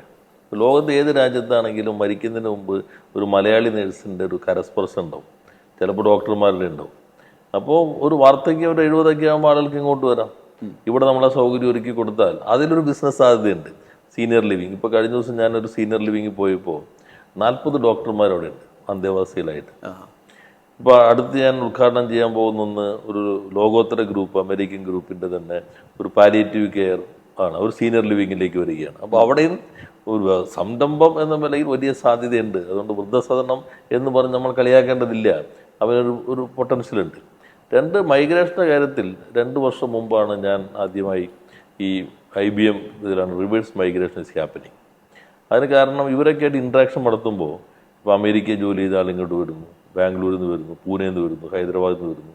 ഗൾഫിൽ നിന്ന് തിരിച്ചു വരുന്നു. അത് പല മേഖലയിലുണ്ട്, ഇലക്ട്രോണിക്സ് മേഖലയിലുണ്ട്. അപ്പോൾ പലയിടത്തും വരുന്നു. അപ്പോൾ ഒരു റിവേഴ്സ് മൈഗ്രേഷന് ചില ഇത് കാണുന്നുണ്ട്. അപ്പോൾ അത് തുടങ്ങിയിരിക്കുന്നു നേരത്തെ പുറത്ത്. അപ്പോൾ ഈ ജിയോ പൊളിറ്റിക്കൽ സിറ്റുവേഷൻ ഒന്നും ഇത്രയും രൂക്ഷമായിട്ടില്ല. ഇപ്പോൾ ജിയോ പൊളിറ്റിക്കൽ സിറ്റുവേഷൻ മാറി. ഇപ്പോൾ ലിങ്ക്ഡിൻ്റെ റിപ്പോർട്ട് നമ്മൾ സോഷ്യൽ മീഡിയയിൽ പ്രൊഫൈൽ അപ്ഡേറ്റ് ചെയ്യല്ലോ. ഇപ്പോൾ നിങ്ങൾ തിരുവനന്തപുരത്താണെന്ന് മധു ചെയ്യുന്ന നിങ്ങളുടെ ഓഫീസിന് കൊച്ചിയിലേക്ക് മാറിയാൽ അല്ലെങ്കിൽ കോഴിക്കോട്ടേക്ക് മാറിയാൽ സ്വാഭാവികമായിട്ടും നമ്മുടെ പ്രൊഫൈൽ അപ്ഡേറ്റ് ചെയ്യും. ഈ അപ്ഡേഷൻ മാത്രം നോക്കിയിട്ട് അപ്ഡേറ്റിൽ വരുന്ന ലൊക്കേഷൻ ചേഞ്ച് അല്ലെങ്കിൽ കമ്പനിയുടെ ചേഞ്ച് മാത്രം, കമ്പനി ആകണമെന്നില്ല, ചിലപ്പോൾ ഒരു കമ്പനിയുടെ അമേരിക്കയിലുള്ള ആൾ ആ കമ്പനിയുടെ കൊച്ചിയിലേക്ക് പുതിയ സംവിധാനം വരുമ്പോൾ തുടങ്ങിയെന്ന് വരാം. അപ്പോൾ അങ്ങനെ വന്ന മാറ്റം മാത്രം കണക്കാക്കുമ്പോൾ അവരുടെ പ്രൊഫൈലിലുള്ളവരുടെ മാത്രം 40,000 ആളുകൾ ഈ വർഷം 2025 ഓഗസ്റ്റ് വരെയുള്ള 8 മാസത്തിനുള്ളിൽ കേരളത്തിലേക്ക് തിരിച്ചു വന്ന് ജോലി കയറിയിട്ടുണ്ട്. അല്ല തൊഴിൽ നഷ്ടപ്പെട്ടു വരുന്നവരല്ല, അത് വേറെ ഭാഗമായിരിക്കും. അപ്പോൾ റിവേഴ്സ് മൈഗ്രേഷൻ ഇത് കൂടും. ഒന്നാമത് പല രാജ്യങ്ങളിലും പ്രശ്നമുണ്ട്. നമ്മളിവിടെ പുതിയ പുതിയ തൊഴിലവസരം നൽകുകയാണ്. നമുക്ക് പറ്റുന്ന സംരംഭങ്ങൾ കേരളത്തിൽ ഇപ്പോൾ ഒരു നെറ്റ്വർക്ക് പോലെ ആരംഭിക്കുകയാണ്. എല്ലാ ജില്ലകളിലും ആരംഭിക്കുന്നുണ്ട്. അപ്പോൾ എനിക്ക് തോന്നുന്നു റിവേഴ്സ് മൈഗ്രേഷൻ വരും. കുറച്ച് കഴിയുമ്പോൾ വിദേശത്തുള്ള ആളുകൾ, ഇപ്പോൾ ഹുണ്ടായുടെ ഇവിടെ കൊറിയൻ നമ്മുടെ ഇവിടെ ഷിപ്പ്യാർഡുമായിട്ട് ഹുണ്ടായി ജോയിന്റ് വെഞ്ചർ വരികയാണല്ലോ. അപ്പോൾ അതിൽ നല്ലൊരു ശതമാനം വിദേശികളാണ് ജോലി ചെയ്യാൻ പോകുന്നത്. ഇപ്പം ഇവിടെ തന്നെ പലയിടങ്ങളിലും വിദേശികൾ ജോലി ചെയ്യുന്നുണ്ട്. നമ്മുടെ നാട്ടിൻപുറത്തുള്ള ഫ്ലാറ്റുകളിൽ വരെ ഇപ്പോൾ ജോലി ചെയ്യുന്ന പ്രൊഫഷണൽ വിദേശികൾ താമസിക്കുന്നുണ്ട്. അപ്പോൾ നമ്മുടെ റിവേഴ്സ് മൈഗ്രേഷൻ മാത്രമല്ല, പലയിടങ്ങളിൽ നിന്ന് ഇങ്ങോട്ട് നേരത്തെ അൺസ്കിൽഡ് ലേബറിന് വേണ്ടിയാണ് വന്നിരുന്നതെങ്കിൽ ഇനിയിപ്പോൾ ഹൈലി സ്കിൽഡ് ആയിട്ടുള്ള പ്രൊഫഷണൽ ജോലി ചെയ്യാവുന്ന ആളുകൾ ഇങ്ങോട്ട് വരാൻ തുടങ്ങുമെന്നാണ് ഞാൻ പ്രതീക്ഷിക്കുന്നത്. ഇതേ മൊമെന്റത്തിൽ അങ്ങ് പോവുകയാണ്. അഭ്യസ്ത വിദ്യരുടെ തൊഴിലില്ലായ്മ അനുഭവിക്കുന്ന ഒരു സംസ്ഥാനമാണ് നമ്മുടെ. അങ്ങനെയുള്ള കണക്കുകളൊക്കെ വരുമ്പം ഇങ്ങനെയുള്ള ഈ തൊഴിൽ സാഹചര്യം മെച്ചപ്പെട്ടാൽ അല്ലെങ്കിൽ റിവേഴ്സ് മൈഗ്രേഷൻ്റെ അടക്കമുള്ള ഈ ഡെവലപ്മെൻറ്റ് അതിനെ അതിജീവിക്കാനുള്ള കാരണമായി മാറും. ഈ അഭ്യസ്ത വിദ്യരുടെ തൊഴിലില്ലായ്മ പറയുമ്പോൾ ഞാൻ എൻ്റെ മണ്ഡലത്തിലൊരു ജോബ് ഫെയർ നടത്തിയപ്പോൾ 2000-ഓളം ഒഴിവുണ്ടായിട്ട് 1000 താഴെ രജിസ്റ്റർ ചെയ്തുള്ളൂ. 600. അപ്പോൾ നമ്മൾ ഈ കുടുംബശ്രീ വഴി എടുത്ത ലിസ്റ്റും എംപ്ലോയിം പ്രൊഫഷണൽ ലിസ്റ്റും എടുത്തിട്ട് ഓരോരുത്തരും വിളിക്കാൻ ഒരു സംവിധാനം ഉണ്ടായി. അപ്പോൾ പലരും പറഞ്ഞ് ഇപ്പോൾ വിളിക്കേണ്ട, ജോലിയിലാണ്, പിന്നെ വിളിക്കാന്ന്. നമ്മുടെ ഈ ജോലി എന്ന് പറഞ്ഞാൽ മിക്കവാറും PSC ഗവൺമെൻറ് ജോലി എന്ന കോൺസെപ്റ്റിലാണ് വരുന്നത്. അല്ലാതെ മിക്കവാറും എന്തെങ്കിലും എല്ലാം തൊഴിലുണ്ട് ഇവിടെ. എന്നാൽ നമ്മുടെ ആളുകൾക്ക് പറ്റുന്ന കൂടുതൽ തൊഴിലവസരം വേണം. നമ്മളുടെ തൊഴിലുണ്ടെന്ന് വെച്ചാൽ ഇപ്പോൾ ബംഗാളിൽ, UP, രാജസ്ഥാൻ, ബീഹാർ എല്ലായിടത്തും ആളുകൾ കൊണ്ടുവരുന്നുണ്ട്. അവർക്ക് തൊഴിലുണ്ട്. നമ്മുടെ ആളുകൾ പല രാജ്യങ്ങളിലേക്ക് പോകുന്നു. അപ്പോൾ ഇവർ ചെയ്യുമ്പോൾ തൊഴിൽ കുറച്ച് കഴിയുമ്പോൾ മിക്കവാറും ഓട്ടോമേഷനൊക്കെ വരും ഈ പല ജോലികളും. അപ്പോൾ നമ്മുടെ ആളുകൾക്ക് ചെയ്യാൻ കഴിയുന്ന ജോലികൾ കുറേ കാലത്തേക്ക് ഏത് AI ജെൻ AI വന്നാൽ പോലും ഈ ടൂൾസ്, ഏജൻസ് ഇത് റെഡിയാക്കുന്നതിൽ മാനുഫാക്ചറിങ്, ഇലക്ട്രോണിക്സ്, പുതിയ എമർജിങ് ടെക്നോളജി, ഗ്രഫീൻ ഇങ്ങനെയുള്ള മേഖലകളിലെല്ലാം നമുക്കാണ് സാധ്യതയുള്ളത്. അപ്പോൾ അത് പ്രധാനപ്പെട്ടതാണ്. അത് എനിക്ക് തോന്നുന്നു ഈ നമ്മുടെ ചെറുപ്പക്കാർക്ക് ഇവിടെ തന്നെ നല്ല ശമ്പളം കിട്ടണം, അത് പ്രധാനപ്പെട്ടതാണ്. അല്ല വെറുതെ ശമ്പളം കിട്ടും 10,000, 15,000, 20,000 ഒന്നും ആൾക്ക് തൃപ്തിയല്ല. പ്രൊഫഷൻ നല്ല, അപ്പോൾ അതിന് പറ്റുന്ന കമ്പനികളാണ് ഇപ്പോൾ വന്നുകൊണ്ടിരിക്കുന്നത്. ഈ ഹോട്ടൽ മേഖലയിലെല്ലാം വർക്ക് ചെയ്യുന്ന, ഇപ്പോൾ ഇംഗ്ലീഷൊക്കെ പ്രയോഗിക്കേണ്ട സാഹചര്യങ്ങളിലൊക്കെ റിസപ്ഷൻ മുതൽ സപ്ലൈസ് മുതൽ അങ്ങനെയുള്ള ലെവലിലേക്ക് വരുമ്പം നമ്മൾ വടക്ക് കിഴക്കൻ സംസ്ഥാനങ്ങളിൽ നിന്നുള്ള ആളുകളെ കൂടുതലായിട്ട് കാണാൻ കഴിയുന്നുണ്ട്. ഒരുപക്ഷെ അങ്ങനെയുള്ള ലെവലിലേക്ക് മലയാളികൾക്ക് അത് സ്വായത്തമാക്കാൻ കഴിയാത്തതിൻ്റെ പ്രശ്നമുണ്ടോ, അതോ ഈ വരുമാനത്തിൻ്റെ വ്യത്യാസത്തിലാണോ ആളുകൾ അതിലേക്ക് പോകുന്നത്? അത് നല്ലൊരു ചോദ്യമാണ് അത്. യഥാർത്ഥത്തിൽ ഇപ്പം ഞാൻ ആദ്യം ഒരു ദിവസം ഒരു മീറ്റിംഗ് പറഞ്ഞു, കേരളത്തിലാണ് ഇന്ത്യയിൽ ഏറ്റവും കൂടുതൽ 5 സ്റ്റാർ ഹോട്ടലുകളുള്ളത്. അപ്പോൾ ആളത് PR തള്ളാണ്, ഇതാണ് എന്നൊക്കെ പറഞ്ഞു തുടങ്ങി. അപ്പോൾ അത് കഴിഞ്ഞ് അല്ല ഇതാണ് യാഥാർത്ഥ്യം, കണക്കുകൾ ഇതാണ് പറഞ്ഞു തുടങ്ങി. അത് മറ്റേ ബാർ തുടങ്ങാൻ വേണ്ടി തുടങ്ങിയതാണ്. ടാജിന് 20 പ്രോപ്പർട്ടി ഉണ്ട് കേരളത്തിൽ. ഇപ്പോൾ 96 5 സ്റ്റാർ ഹോട്ടലുണ്ട് കേരളത്തിൽ. ഇപ്പോൾ പലയിടങ്ങളിലും നഗരങ്ങളിലാണ്, കേരളത്തിലെ ഗ്രാമങ്ങളിലാണ്. ഇപ്പോൾ കണ്ണൂർ, കാസർഗോഡ് ഒരു ഗ്രാമത്തിൽ തന്നെ 3 5 സ്റ്റാർ ഹോട്ടലുണ്ട്. ഇപ്പോൾ നെടുമ്പാശ്ശേരി വിമാനത്താവളം ഒരു പഞ്ചായത്തിലിരിക്കുന്നത്, അവിടെ 4-5 5 സ്റ്റാർ ഹോട്ടലുണ്ട്. കൊച്ചിയിലെ ഹയാത്തിരിക്കുന്നത് ഒരു കുറച്ച് നഗരത്തോട് ചേർന്നാണെങ്കിലും പഞ്ചായത്തിനകത്താണ്. പക്ഷെ അതിൻ്റെ ഒരു പ്രശ്നം, ഇപ്പോൾ ഈ കാസർഗോഡ് പഞ്ചായത്ത് അവിടെ നോക്കിക്കഴിയുമ്പോൾ ആ പ്രദേശത്തുള്ള ആളുകൾ അധികം ജോലി ചെയ്യുന്നില്ല. അതാണ് ഇപ്പോൾ നമ്മുടെ വിജ്ഞാന കേരളം, ഡോക്ടർ തോമസ് ഐസക് കൂടി നേതൃത്വം നൽകുന്ന വിജ്ഞാന കേരളം, അസാപ്പ്. ഇപ്പം നിങ്ങൾക്ക് ഈ സ്കില്ല് വേണം, ആ സ്കില്ല് നമ്മളങ്ങ് കൊടുക്കും. നമുക്കൊരു ഗ്യാപ്പ് ഉണ്ടായിരുന്നു. ഇപ്പോൾ ഒരു കമ്പനി പറയുകയാണ് ഞങ്ങൾ ഇത്രയും ഇതാണ് വേണ്ടത്, അപ്പോൾ നമുക്ക് ആളെ കൊടുക്കാൻ പറ്റും. അതിൽ ഇത്തരം ഹോട്ടലുകളിലാകുമ്പോൾ നമുക്ക് ഉയർന്ന നല്ല ശമ്പളം കിട്ടും, അതിനനുസരിച്ചൊരു ശമ്പളം കിട്ടും. അപ്പോൾ ആ സ്കിൽ ഡെവലപ്മെൻറ്റ് ഇപ്പോൾ നമ്മൾ ശക്തിപ്പെടുത്തിയിട്ടുണ്ട്. അപ്പോൾ ആ മേഖലയിൽ എനിക്ക് തോന്നുന്നു കൂടുതൽ തൊഴിലവസരം ഇനിയും വരും. ഇപ്പോൾ 96 ഈ വർഷം തന്നെ നമ്മൾ സെഞ്ചുറി അടിക്കും 5 സ്റ്റാർ ഹോട്ടലിൻ്റെ കാര്യം. കഴിഞ്ഞ ദിവസം തന്നെ ഞാൻ വിവാന്താലുവിൽ റെഡിയാണ്, ഹിൽട്ടൻ്റെ 2 വരുന്നുണ്ട്, 100 എത്തുന്ന സാഹചര്യം വരും. അതിനൊരു ദേശീയ സാഹചര്യം എങ്ങനെയാണ്? ഈ 5 സ്റ്റാർ ഹോട്ടലുകൾ അടക്കമുള്ള അങ്ങനെയുള്ള ഈ സാഹചര്യം ഈ കേരളത്തെ അപേക്ഷിച്ച് എങ്ങനെയാണ്? അല്ല, 2ാം സ്ഥാനം മഹാരാഷ്ട്രയാണ്. ആ നമ്മൾ കാണേണ്ടത് കേരളത്തെ നമ്മൾ ഈ താരതമ്യം ചെയ്യുമ്പോൾ കേരളം എന്ന് പറഞ്ഞാൽ ഇന്ത്യയുടെ ഒരു 1.16% മാത്രമുള്ള ഭൂപ്രദേശമാണ്. വളരെ പൊട്ടുപോലെ മാപ്പിലുള്ള പ്രദേശമാണ്. അവിടെ തന്നെ ഒരു സൈഡ് മുഴുവൻ CRS ഉണ്ട്, വേറെ സൈഡ് വെസ്റ്റേൺ ഘട്ട് റെഗുലേഷൻ, പശ്ചിമഘട്ടത്തിൻ്റെ, പിന്നെ തണ്ണീർത്തടം, ഇങ്ങനെ ഫോറസ്റ്റ് 30% ഫോറസ്റ്റാണ്, പ്ലാന്റേഷൻ, ഫോറസ്റ്റ് കൂടിക്കൊണ്ടിരിക്കുക. ഇതെല്ലാം ഇപ്പോൾ മൃഗങ്ങളാണ് ഇത്രയും സ്ഥലം പോരാന്ന് പറഞ്ഞ് നഗരത്തിലേക്ക് വരെ വരികയാണ്. അപ്പോൾ ഇങ്ങനെയുള്ള ഒരു സ്ഥലത്താണ് ഇന്ത്യയിൽ ഏറ്റവും കൂടുതൽ 5 സ്റ്റാർ ഹോട്ടൽസ് ഉള്ളത്. അത് കാണിക്കുന്നത് നമ്മൾ ടൂറിസത്തിൻ്റെ സ്ട്രെങ്ത് ആണ്, നല്ല രീതിയിലാണ്. മഹാരാഷ്ട്ര 2, ഗോവ 3ാം സ്ഥാനത്താണ്. ഇനി കൗതുകകരമായ കാര്യം 5 സ്റ്റാർ മാത്രമല്ല, 4 സ്റ്റാറിലും 3 സ്റ്റാറിലും നമ്മൾ തന്നെ ഒന്നാമത്. ഹെറിറ്റേജ് എത്നിക് ഹോട്ടൽസ് ഇതിലും കേരളമാണ് ഒന്നാമത്. അപ്പോൾ നല്ല മാറ്റമുണ്ട്. കൂടുതൽ തൊഴിലവസരം അവിടെ ഉണ്ടാവും. നമുക്കത് കുറേ കൂടി മെച്ചപ്പെടുത്താൻ കഴിയും. ഈ സ്കിൽ ഡെവലപ്മെന്റ് കൂടി കഴിയുമ്പോൾ നമുക്ക് കുറേ കൂടി നന്നായി മെച്ചപ്പെടുത്താൻ കഴിയും. ഇങ്ങനെയുള്ള മേഖലകളിൽ പുതിയതായി ഇൻവെസ്റ്റ്മെന്റ് വരുന്ന ഘട്ടങ്ങളിൽ പലപ്പോഴും മിനിസ്റ്റർ തന്നെ ഇപ്പോൾ PR ആണെന്ന് നമ്മൾ അതിനെ ആരോപിക്കുകയാണെങ്കിൽ മിനിസ്റ്റർ തന്നെയാണ് ഇതിനെ കൂടുതൽ പരിചിതാക്കുക, എല്ലാ പരിപാടികളിലും പോയി ഈ കാര്യം സംസാരിക്കുക. നമുക്ക് പൊതുവെ പുറത്തുനിന്ന് നോക്കുമ്പോൾ നമുക്ക് അങ്ങനെയാണ്, മിനിസ്റ്ററുടെ ഒരു പ്രസംഗമായിട്ടാണ് നമ്മൾ പലപ്പോഴും ഇത് അറിയുന്നത്. അങ്ങനെ ഒരു ദൗത്യം കൂടി ഏറ്റെടുത്തിട്ടുണ്ടോ? അതിലെന്താ കാര്യം എന്ന് വെച്ചാൽ, ഞാനിപ്പോൾ വ്യവസായ വകുപ്പ് എന്ന് പറഞ്ഞാൽ നമ്മൾ തിരഞ്ഞെടുക്കുന്നതല്ലോ, നമ്മൾ ഏൽപ്പിക്കപ്പെടുന്ന വകുപ്പുകളാണ് കൈകാര്യം ചെയ്തത്. അപ്പോൾ നോക്കിയപ്പോൾ പ്രധാനപ്പെട്ട കഴിഞ്ഞ ഗവൺമെൻറ് കുറേ പാത്ത് ബ്രേക്കിംഗ് ലെജിസ്ലേഷൻസും കുറേ സ്റ്റെപ്സൊക്കെ എടുത്തിട്ടുണ്ട്. പക്ഷെ ഡീപ്പ് റൂട്ടഡായ പ്രിസംഷൻ ഉണ്ട്. ഇവിടെ ഒന്നുമില്ല. ഇവിടെ ആകെ ബീവറേജ്, ലോട്ടറി, ഇതൊക്കെ മാത്രമേ കേരളത്തിലുള്ളൂ. വേറെ ഒരു സാധനവും കേരളത്തിലില്ല എന്നതാണ് ചിത്രം. അപ്പോൾ അതല്ല കേരളം. ഈ ഗവൺമെൻറ്റിന്, കഴിഞ്ഞ ഗവൺമെൻറ് മാത്രമല്ല, കുറേ കാലമായി പെട്ടെന്ന് കുറേ ആളുകൾ ഈ രാജഭരണകാലം മുതൽ അടച്ചുപൂട്ടിയ കമ്പനികളുടെ കണക്കെടുക്കും. ലോകത്തെല്ലായിടത്തും കമ്പനികൾ തുറക്കും, അടയ്ക്കും. ഇപ്പോൾ നോക്കിയ കാണുന്നുണ്ടോ, അല്ലെങ്കിൽ ബ്ലാക്ക്ബെറി കാണുന്നുണ്ടോ, പല ബെൻസ്, പഴയ ബജാജിൻ്റെ ഇതെങ്ങനെയാണ്, പഴയ സ്കൂട്ടർ ST പോയി ഇപ്പോൾ തിരിച്ചു വീണ്ടും വരും, രാജദൂത് കാണുന്നുണ്ടോ, ഇങ്ങനെ പല കമ്പനി, കിങ് ഫിഷർ എവിടെ പോയി, അതിൽ ജെറ്റ് എയർവേസ് പോകുന്നു. എല്ലായിടത്തും അടയ്ക്കും പൂട്ടും തുറക്കും. പക്ഷെ കേരളത്തിൽ എന്ന് വെച്ചിട്ടുണ്ടെങ്കിൽ തുറക്കുമ്പോൾ ആരും അറിയില്ല, അടയ്ക്കുന്നത് അറിയാത്ത ആരുമില്ല, ലോകത്തെല്ലാവരും അറിയാം. അപ്പോൾ എന്താണ് കേരളം? അപ്പോൾ ഞാൻ ആദ്യം സംരംഭകരുടെ മീറ്റിംഗ് ചോദിച്ചു, ലോകത്തിലെ ഏറ്റവും വലിയ ബാഗ് മാനുഫാക്ചറിങ് കമ്പനി എവിടെയാണ് പ്രവർത്തിക്കുന്നത്? അപ്പോൾ ഒരാളും കൈപ്പൊക്കിയില്ല. സംരംഭക സമൂഹമാണ്. അപ്പോൾ യഥാർത്ഥത്തിൽ തിരുവനന്തപുരത്ത് വില്ലേജിലാണ് തെർമൽ പെൻപോൾ. ഏഷ്യയിലെ ഏറ്റവും വലിയ ആർട്ടിഫിഷ്യൽ ടീത്ത്, ഇപ്പോൾ അതൊക്കെ നേരത്തെ ഉള്ളത് തന്നെയാണ്, ഡെവലപ്പ് ചെയ്ത് വന്നിരിക്കുന്നു. അല്ലെങ്കിൽ സ്പൈസ് പ്രോസസ്സിങ്, നമ്മളാണ് ലോകത്തിൻ്റെ ഹബ്ബ്. ഇങ്ങനെ കുറേ കമ്പനികൾ ഇവിടെ ഉണ്ട്. ഇതല്ല കേരളം, ഇതാണ് യഥാർത്ഥ കേരളം, നിങ്ങൾ പറയുന്നതല്ല. അത് നമ്മൾ ഷോക്കേസ് ചെയ്യാൻ തുടങ്ങി. അപ്പോൾ അത് നമ്മുടെ ഉത്തരവാദിത്തമായി മനസ്സിലായി. ഇപ്പോൾ എന്നോട് ആദ്യം ചെല്ലിട്ട് പറയും, നമുക്ക് നല്ലൊരു ടാഗ്ലൈൻ, കുറച്ച് മോട്ടോ കിട്ടും, നല്ല ദൈവത്തിൻ്റെ സ്വന്തം നാട് പോലെ ഒരെണ്ണം കണ്ടുപിടിച്ചാൽ കാര്യം ശരിയാവും, കുറേ കൂടി വരും. ഞാൻ പറഞ്ഞാൽ അവർക്ക് എല്ലാം ഉള്ളതിന് വ്യത്യസ്തമായി ഇവിടെ ഒന്നും നടക്കില്ല. വലിയൊരു ഹിമാലയമുണ്ട്, ഇതിന് ഇടിച്ച് നിരത്തിയാലേ നമുക്ക് ഇതല്ല ഈ അട്രാക്ട് ചെയ്യാൻ പറ്റുള്ളൂ. അപ്പോൾ അതിലാണ് നമ്മൾ ഷോക്കേസ് ചെയ്യാനായിട്ട് തുടങ്ങിയത്. നിരന്തരം മനഃപൂർവ്വം പറയാൻ തന്നെ തീരുമാനിച്ച് ചെയ്തതാണ്, ബോധപൂർവ്വം പറയാൻ. പിന്നെ അവിടെ സന്ദർശിക്കാൻ തുടങ്ങി. ഇതാണ് സ്ഥാപനം. ഇപ്പൊ ഞാൻ പറഞ്ഞില്ല, അദാനിയെ കുറിച്ച് എല്ലാവരും പറയുമ്പോൾ അദാനി ജെൻ റോബോട്ടിക്സിനെ കുറിച്ചാണ് പറയുന്നത്. ജെൻ റോബോട്ടിക്സ് ഇപ്പോൾ ഇവിടെ ടെക്നോ പാർക്കിൽ ചെറിയ ഒരു കോർണറിൽ അവർ തന്നെ പറയുന്നത് പെട്ടിയുടെ മുകളിലൊക്കെ ഇരുന്ന് അവരന്ന് ജോലി ചെയ്യുന്നത്. ഇപ്പൊ ഇവിടെ 300 പേര് ജോലി ചെയ്യുന്നുണ്ട്. പാലക്കാട് ഞാൻ ഒരു വർഷം മുമ്പ് കല്ലിട്ടത് ഇപ്പോൾ അടുത്ത വർഷം ആദ്യം ഉദ്ഘാടനം, അവിടെ ഇത്ര ആൾ ജോലി ചെയ്യാൻ പോവാണ്. ഇങ്ങനെ എത്ര പുതിയ കമ്പനികൾ വരുന്നു. അപ്പോൾ അതാണ് നമ്മുടെ സ്ട്രെങ്ത്. കഴിഞ്ഞ ദിവസം ഞാൻ ഇവിടെ കൊരട്ടി കണ്ട ഒരു കമ്പനി മോളിക്കൂൾ, അദ്ദേഹവും ശ്രീരാജും ഭാര്യയും 2 പേരും ഡോക്ടറേറ്റാണ്, അവരുടെ സഹോദരനും ഭാര്യയും ഡോക്ടറേറ്റാണ്.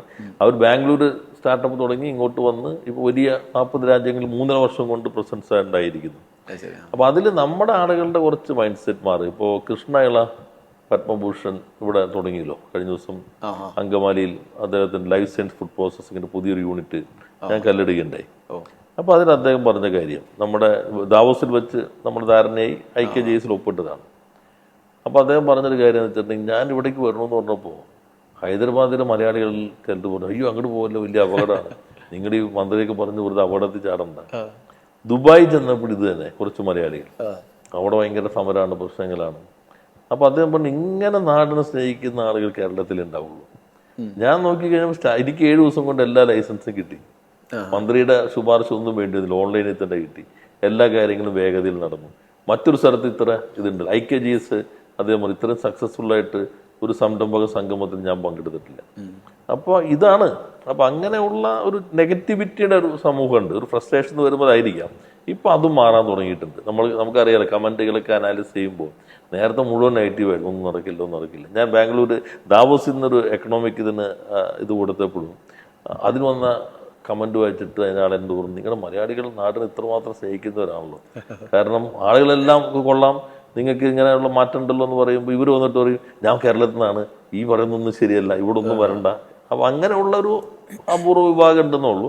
ഇപ്പം അതും മാറാൻ തുടങ്ങിയിട്ടുണ്ട്. എനിക്ക് തോന്നുന്നു ഒരു നല്ല മാറ്റം കേരളത്തിൽ സംഭവിക്കും. അതിനെക്കുറിച്ച് ഫേസ്ബുക്കിൽ മിനിസ്റ്റർ ഒരു കാര്യം പറഞ്ഞിട്ടുണ്ടായിരുന്നു. അങ്ങനെ വ്യാപകമായി ഇൻവെസ്റ്റ്മെൻറ്റിന് താല്പര്യപ്പെടുന്ന ആളുകളെ മുടക്കുന്ന രീതിയിലുള്ള പ്രചരണങ്ങൾ അവരുടെ അടുത്തേക്ക് എത്തുന്ന രീതിയിൽ തന്നെ നടത്തുകയാണ്. സോഷ്യൽ മീഡിയ എല്ലാവർക്കും അവൈലബിൾ ആണല്ലോ. അതൊരു ആസൂത്രിതമായ പ്രചരണമാണെന്ന് തോന്നുന്നുണ്ടോ അങ്ങനെയുള്ള നീക്കങ്ങൾ? കാരണം അത് കുറെ കാലമായി നിൽക്കുമ്പോഴാണ് കേരളം എന്ന് എഴുതില്ല, കേരളം എന്ന് എഴുതുള്ളത്. കേരളം. അപ്പൊ അങ്ങനെയുള്ള കേരളം, അങ്ങനെയുള്ള പരിഹാസത്തിൻ്റെതാണ്. പക്ഷെ ഇപ്പൊ എനിക്ക് തോന്നുന്നു ഇപ്പോൾ സീരിയസ് ആയിട്ട് സംരംഭക സമൂഹം വരുന്ന ഒരു ഹാൻഡിൽ എന്നുള്ളത് ലിങ്ക്ഡിനാണ്. ലിങ്ക്ഡിൻ നമ്മുടെ പോസ്റ്റൊക്കെ നോക്കുമ്പോൾ ആളുകൾ പൊതുവെ വളരെ പോസിറ്റീവായിട്ടും എന്നുവെച്ചാൽ ഫാക്ട്സിനെ അടിസ്ഥാനപ്പെടുത്തിയിട്ടാണല്ലോ. നമ്മൾ പറയുന്നതെല്ലാം വസ്തുതകളെ അടിസ്ഥാനപ്പെടുത്തിക്കൊണ്ടാണ്. ഇപ്പോൾ ചിലർ നമ്മൾ 3.5 ലക്ഷം സംരംഭം പുതുതായി, അല്ലെങ്കിൽ ആദ്യം 1 ലക്ഷം സംരംഭം തുടങ്ങി എന്ന് പറഞ്ഞപ്പോഴേക്കും കേരളത്തിൽ 1 ലക്ഷം ഇത് ഉദ്യം രജിസ്ട്രേഷൻ്റെ തട്ടിപ്പാണെന്നൊക്കെ പറഞ്ഞ് എന്തെല്ലാം പ്രചാരബലം വന്നു. ഉദ്യം രജിസ്ട്രേഷൻ നോക്കുമ്പോൾ ഞങ്ങൾ തുടങ്ങുമ്പോൾ 84,000 മറ്റുള്ള ആകെ രജിസ്ട്രേഷൻ. ഇപ്പോൾ കഴിഞ്ഞ ദിവസം തൃശ്ശൂർ 15,800 എന്ന് പറഞ്ഞപ്പോൾ ഒരാൾ പറഞ്ഞാൽ സാർ ഇന്ന് 16,40,000 അപ്പോൾ എനിക്ക് വേണ്ടി പറയാം, ഞങ്ങൾ തുടങ്ങുമ്പോൾ കേന്ദ്ര ഗവൺമെൻറ് പോർട്ടലിൽ 85,000 MSME ഉള്ളൂ. ഇപ്പോൾ ഇതാ 16.5 ലക്ഷം MSME. അപ്പോൾ 15 ലക്ഷത്തിലധികം MSME വന്നു എന്ന് വേണമെങ്കിൽ എനിക്ക് പറയാം ഈ കണക്ക് വെച്ചിട്ട്. പക്ഷെ അതല്ല റിയാലിറ്റി. അത് കുറേ ഇൻഫോർമലൊക്കെ ചേർന്നതാണ്. പക്ഷേ 3.5 ലക്ഷം അല്ലാതെ തന്നെ തുടങ്ങി എന്നുള്ളതിൻ്റെ നേട്ടമാണ്. അപ്പം അത്തരം കാര്യങ്ങൾ ഒരു നെഗറ്റിവിറ്റിയോടെ സംസാരിക്കാവുന്ന രീതി നമ്മുടെ ആളുകൾക്കിടയിലുണ്ട്. പക്ഷെ ഇപ്പോൾ ഇത് മുഖത്ത് ഇത് വിസിബിളാണല്ലോ. ഇപ്പോൾ അദാനിയുടെ 70 ഏക്കർ, അല്ലെങ്കിൽ ഇവരുടെ ഇപ്പോൾ കൃഷ്ണയിട വരുന്നു, അവർ വേറെ കമ്പനി ഉണ്ട്, അമേരിക്കൻ കമ്പനി വരുന്നു. ഇപ്പം ഇവിടെ തിരുവനന്തപുരത്ത് ചിലർ GCC എന്നൊക്കെ പറയുമ്പോൾ IT മാത്രമാണ് ഇത്. ഇപ്പം ഇവിടെ തന്നെ ഒരു ഇൻഷുറൻസ് കമ്പനിയുടെ GCC ഉണ്ട്.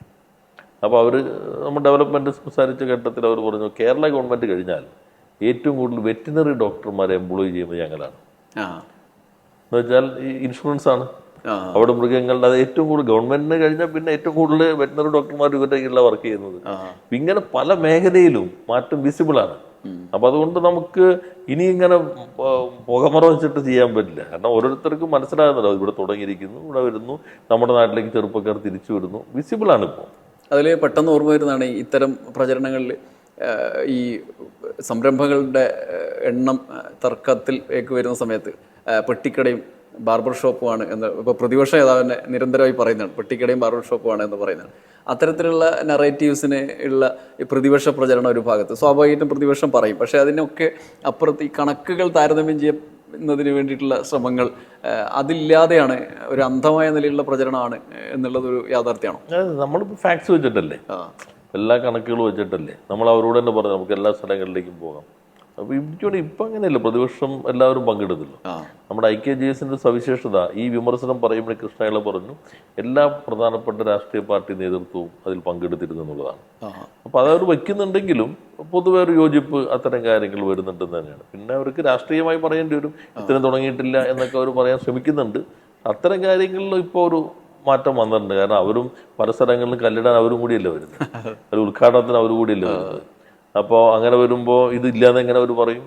ഇതെല്ലാം അവരുടെ കൺമുമ്പിൽ തന്നെ ഉള്ള കാര്യങ്ങളല്ലേ. ആ സമയത്ത് ഇപ്പം ഏറ്റവും സാധാരണക്കാരൻ പോലും ഈസ് ഓഫ് ഡൂയിങ് ബിസിനസ് എന്ന് പറയുന്ന അവസ്ഥയിലേക്ക്, അതായത് അതിനെക്കുറിച്ച് മനസ്സിലാക്കുന്ന ഒരു സാഹചര്യം ഉണ്ടായി. അത് നേരത്തെ പറഞ്ഞ പോലെ നിരന്തരമായി പറയുന്ന 1-2 വർഷത്തോളം നിരന്തരമായി പറയുന്ന ഒരു സാഹചര്യം ഉണ്ടായി. അവിടെ നമുക്കുണ്ടായ ഒരു നേട്ടം അത് ഒരു പെട്ടെന്നൊരു വർഷം കൊണ്ട് സാധ്യമല്ല എന്ന് നമുക്കറിയാം.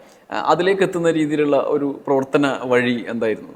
അത് ഈസ് ഓഫ് ഡൂയിങ് ബിസിനസ് ചിലർ പറയും ഇപ്പം എന്തോ റാങ്കിങ് മാറ്റിയതാണ്. നേരത്തെ മുതൽ നമ്മൾ സെർച്ച് ചെയ്താൽ കിട്ടുള്ളതല്ല. Business reforms action plan BRIP എന്നാണ് അന്നും റാങ്കിങ്. ഞാൻ സൈറ്റ് EODB എന്നാണ്. അപ്പോൾ പൊതുവെ ഈസ് ഓഫ് ഡൂയിങ് ബിസിനസ് എന്നാണ് പറയുന്നത്.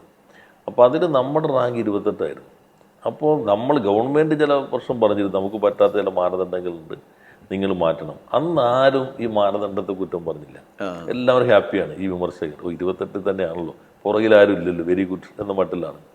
നമ്മളത് കയറി 15ലേക്ക് എത്തി ഒരു വർഷം കൊണ്ട്. അപ്പോൾ ഞാൻ നോക്കി കഴിഞ്ഞപ്പോൾ ശരിക്കും നമ്മുടെ കഴിഞ്ഞ ഗവൺമെൻറ്റിൻ്റെ റിഫോംസ്, ഈ ഗവൺമെൻറ് റിഫോംസ് ഇതെല്ലാം വെച്ചിട്ട് നമ്മൾ 10-നുള്ളിൽ എത്തേണ്ടതായിരുന്നു. ഞങ്ങളുടെ പ്രകടന പത്രിക ഈ 3-ാം വർഷം 10-ലേക്കുള്ളിൽ എത്തണം എന്നാണ്.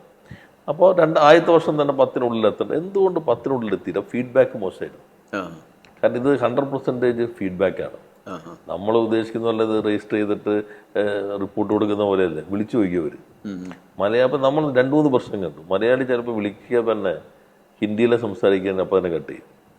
പിന്നെ ഈ സംരംഭകരാകുമ്പോൾ പരിചയമില്ലാത്ത നമ്പറാകുമ്പോൾ ചിലപ്പോൾ എടുത്തുന്നവരില്ല. 3 തവണ വിളിച്ചെടുത്തില്ലെങ്കിൽ ഇത് മാർക്ക് പോകും. ഇങ്ങനെ പല പ്രശ്നങ്ങളുണ്ടായിരുന്നു. അപ്പോൾ നമ്മൾ അവരിലേക്കൊന്ന് പോകാൻ തീരുമാനിച്ചു. അങ്ങനെയാണ് meet the investor, meet the minister. എല്ലാ ജില്ലയിലും പോയി അവരെ മുഴുവൻ കേട്ടു. എന്തൊക്കെയാണ് നിങ്ങളുടെ പ്രശ്നങ്ങൾ, അതിനനുസരിച്ച് മാറ്റും. അപ്പോൾ നമ്മൾ ജനിക്കുന്നതിന് മുമ്പുള്ള ചില പ്രശ്നങ്ങൾ വരെ ഉണ്ടായിരുന്നു. ലാൻഡ് അലോട്ട്മെൻറ്റിൻ്റെ പ്രശ്നം, ലൈസൻസ് കിട്ടുന്ന പ്രശ്നങ്ങൾ, ഇങ്ങനെ പുതിയ കുറേയേറെ പ്രശ്നങ്ങൾ വന്നു. ഇതെല്ലാം ഞങ്ങൾ സോർട്ട് ഔട്ട് ചെയ്തു. നിയമം ഭേദഗതി ചെയ്തു, ചട്ടം മാറ്റി, നോട്ടിഫിക്കേഷൻ ഇറക്കി, ഓർഡർ ഇറക്കി. അപ്പോൾ സംരംഭക സമൂഹത്തിന് ഒരു കോൺഫിഡൻസ് ആയി. പിന്നെ ഞങ്ങൾ വി ആർ വർക്കിംഗ് ടുഗദർ. അവരെ കൂടി ചേർത്തു. KSSI, small scale industries, CIA, FICCI, ടായ്, ഇങ്ങനെയുള്ള എല്ലാ സംഘടനകളും ഗവൺമെൻറ് ഭാഗമായി. നേരത്തെ KSIDC ചെയർമാൻ എന്ന് പറഞ്ഞാൽ സിവിൽ സർവീസ് എന്നായിരുന്നു. IAS റിട്ടയർ ചെയ്ത ആൾ ചീഫ് സെക്രട്ടറി, നേരത്തെ പ്രധാനമന്ത്രിയുടെ പ്രിൻസിപ്പൽ സെക്രട്ടറി ആയിരുന്ന ആൾ ഉൾപ്പെടെ. അവർ മോശമാണെന്നല്ല പറയണം. അപ്പോൾ ഒരു ബ്യൂറോക്രാറ്റിക് ഫേസ് ആയിരുന്നു ഉണ്ടായിരുന്നത്. നമ്മളതങ്ങ് മാറ്റി. കേരളത്തിൽ സിവിൽ സർവീസ് രാജിവെച്ച് കേരളത്തിലെ ഒരു റിസർച്ച് ഇൻസ്റ്റിറ്റ്യൂട്ടിൻ്റെ ടെക്നോളജി ഉപയോഗിച്ച് വിജയിച്ച ഏറ്റവും ഒന്നാമത്തെ സംരംഭകൻ ശ്രീ ബാലഗോപാലാണ്. അപ്പോൾ അന്നത്തെ കാലത്ത് IAS രാജിവെക്കാന്ന് തന്നെ റിസ്ക്കാണ്. ഒരു കേരളത്തിലൊരു ടെക്നോളജി എടുക്കുക എന്ന് പറഞ്ഞാൽ അതിനേക്കാൾ റിസ്ക്കാണ്. അത് വിജയിപ്പിച്ച് ലോകോത്തര കമ്പനിയാക്കി അദ്ദേഹത്തെ ഞങ്ങൾ ചെയർമാനാക്കി. പിന്നെ സക്സസ്ഫുൾ ആയിട്ടുള്ള ഹിസ്റ്ററിയുള്ള പ്രധാനപ്പെട്ട 3-4 സെക്ടറിൽ നിന്ന് ഏറ്റവും പ്രധാനപ്പെട്ട ആളെ ഡയറക്ട് ബോർഡിലേക്ക് കൊണ്ടുപോകും. പിന്നെ അവരാണത് മുന്നോട്ട് കൊണ്ടുപോകുന്നത്. പിന്നെ ഇപ്പോൾ IKGS കഴിഞ്ഞ് മുന്നോടിയായി ഞങ്ങൾ ഒത്തിരിയേറെ പരിപാടികൾ വെച്ചു. അതെല്ലാം സംരംഭകരെല്ലാവരും ചേർന്നിട്ടാണ്. അതിൻ്റെ ഒരു അഡ്വൈസറി കമ്മിറ്റി ഉണ്ട്. അതിൽ വ്യവസായികളുടെ പ്രതിനിധികളുണ്ട്, ചെറുത് മുതൽ വലുത് വരെ. അപ്പോൾ അങ്ങനെ എല്ലാവരും ചേരും നന്നായി. ഏറ്റവും പ്രധാനപ്പെട്ട സ്ത്രീ സംരംഭകർ നന്നായി ഉയർന്നു വരുന്നു എന്നുള്ളതാണ് എനിക്ക് തോന്നുന്നു. അപ്പോൾ ഈ ജോയിൻ്റ് എഫർട്ടാണ്. കാരണം ഞങ്ങൾ വിചാരിച്ച മാത്രം നടക്കില്ല, എല്ലാ വകുപ്പും വേണ്ടേ. തദ്ദേശ സ്വയംഭരണ വകുപ്പ് ഏറ്റവും പ്രധാനം. ആദ്യം ഏറ്റവും കൂടുതൽ പ്രശ്നം അതായിരുന്നു. ഇപ്പോൾ മന്ത്രി MP രാജേഷിൻ്റെ നേതൃത്വത്തിൽ 100-ലധികം ചട്ടങ്ങൾ ഭേദഗതി ചെയ്തു. IKGS കഴിഞ്ഞപ്പോൾ തന്നെ മുഖ്യമന്ത്രിയുടെ ഒരു യോഗം ചേർന്നു. ഏതൊക്കെ വകുപ്പ് എന്തൊക്കെ ചെയ്യണം, ആ തീരുമാനം അതിവേഗത്തിൽ നടപ്പിലാക്കുകയാണ്. അപ്പോൾ ടീം വർക്കാണ്. ആ ടീം വർക്ക് വ്യവസായ വകുപ്പ് മാത്രം വിചാരിച്ചാൽ ഈ മാറ്റം മുഖ്യമന്ത്രിയുടെ നേതൃത്വം, ഞങ്ങളെല്ലാവരും ഒന്നിച്ചൊരു ടീമായിട്ടുണ്ട്. റവന്യൂ, ഇപ്പം ഞാൻ പറഞ്ഞ നേരത്തെ ലാൻഡ് അലോട്ട്മെൻറ്റ് പണ്ടാണ് ഈ റവന്യൂ പെട്ടെന്ന് സംഭവിക്കില്ല. ഇപ്പോൾ രാജൻ മിനിസ്റ്ററും ഞാനും ഞങ്ങളെല്ലാം ഒരേ വേവ് ലെങ്ത്തിൽ പോകുന്നവരാണല്ലോ. രാജേഷ് മിനിസ്റ്റർ, അല്ലെങ്കിൽ ധനകാര്യ വകുപ്പ് മന്ത്രി, ഇങ്ങനെയുള്ള എല്ലാവരുമായി ചേർന്നിട്ടാണ്. ഇപ്പോൾ ചെറിയ സംരംഭം തുടങ്ങി, ഒരു മാർക്കറ്റ് പ്രശ്നം വന്നു.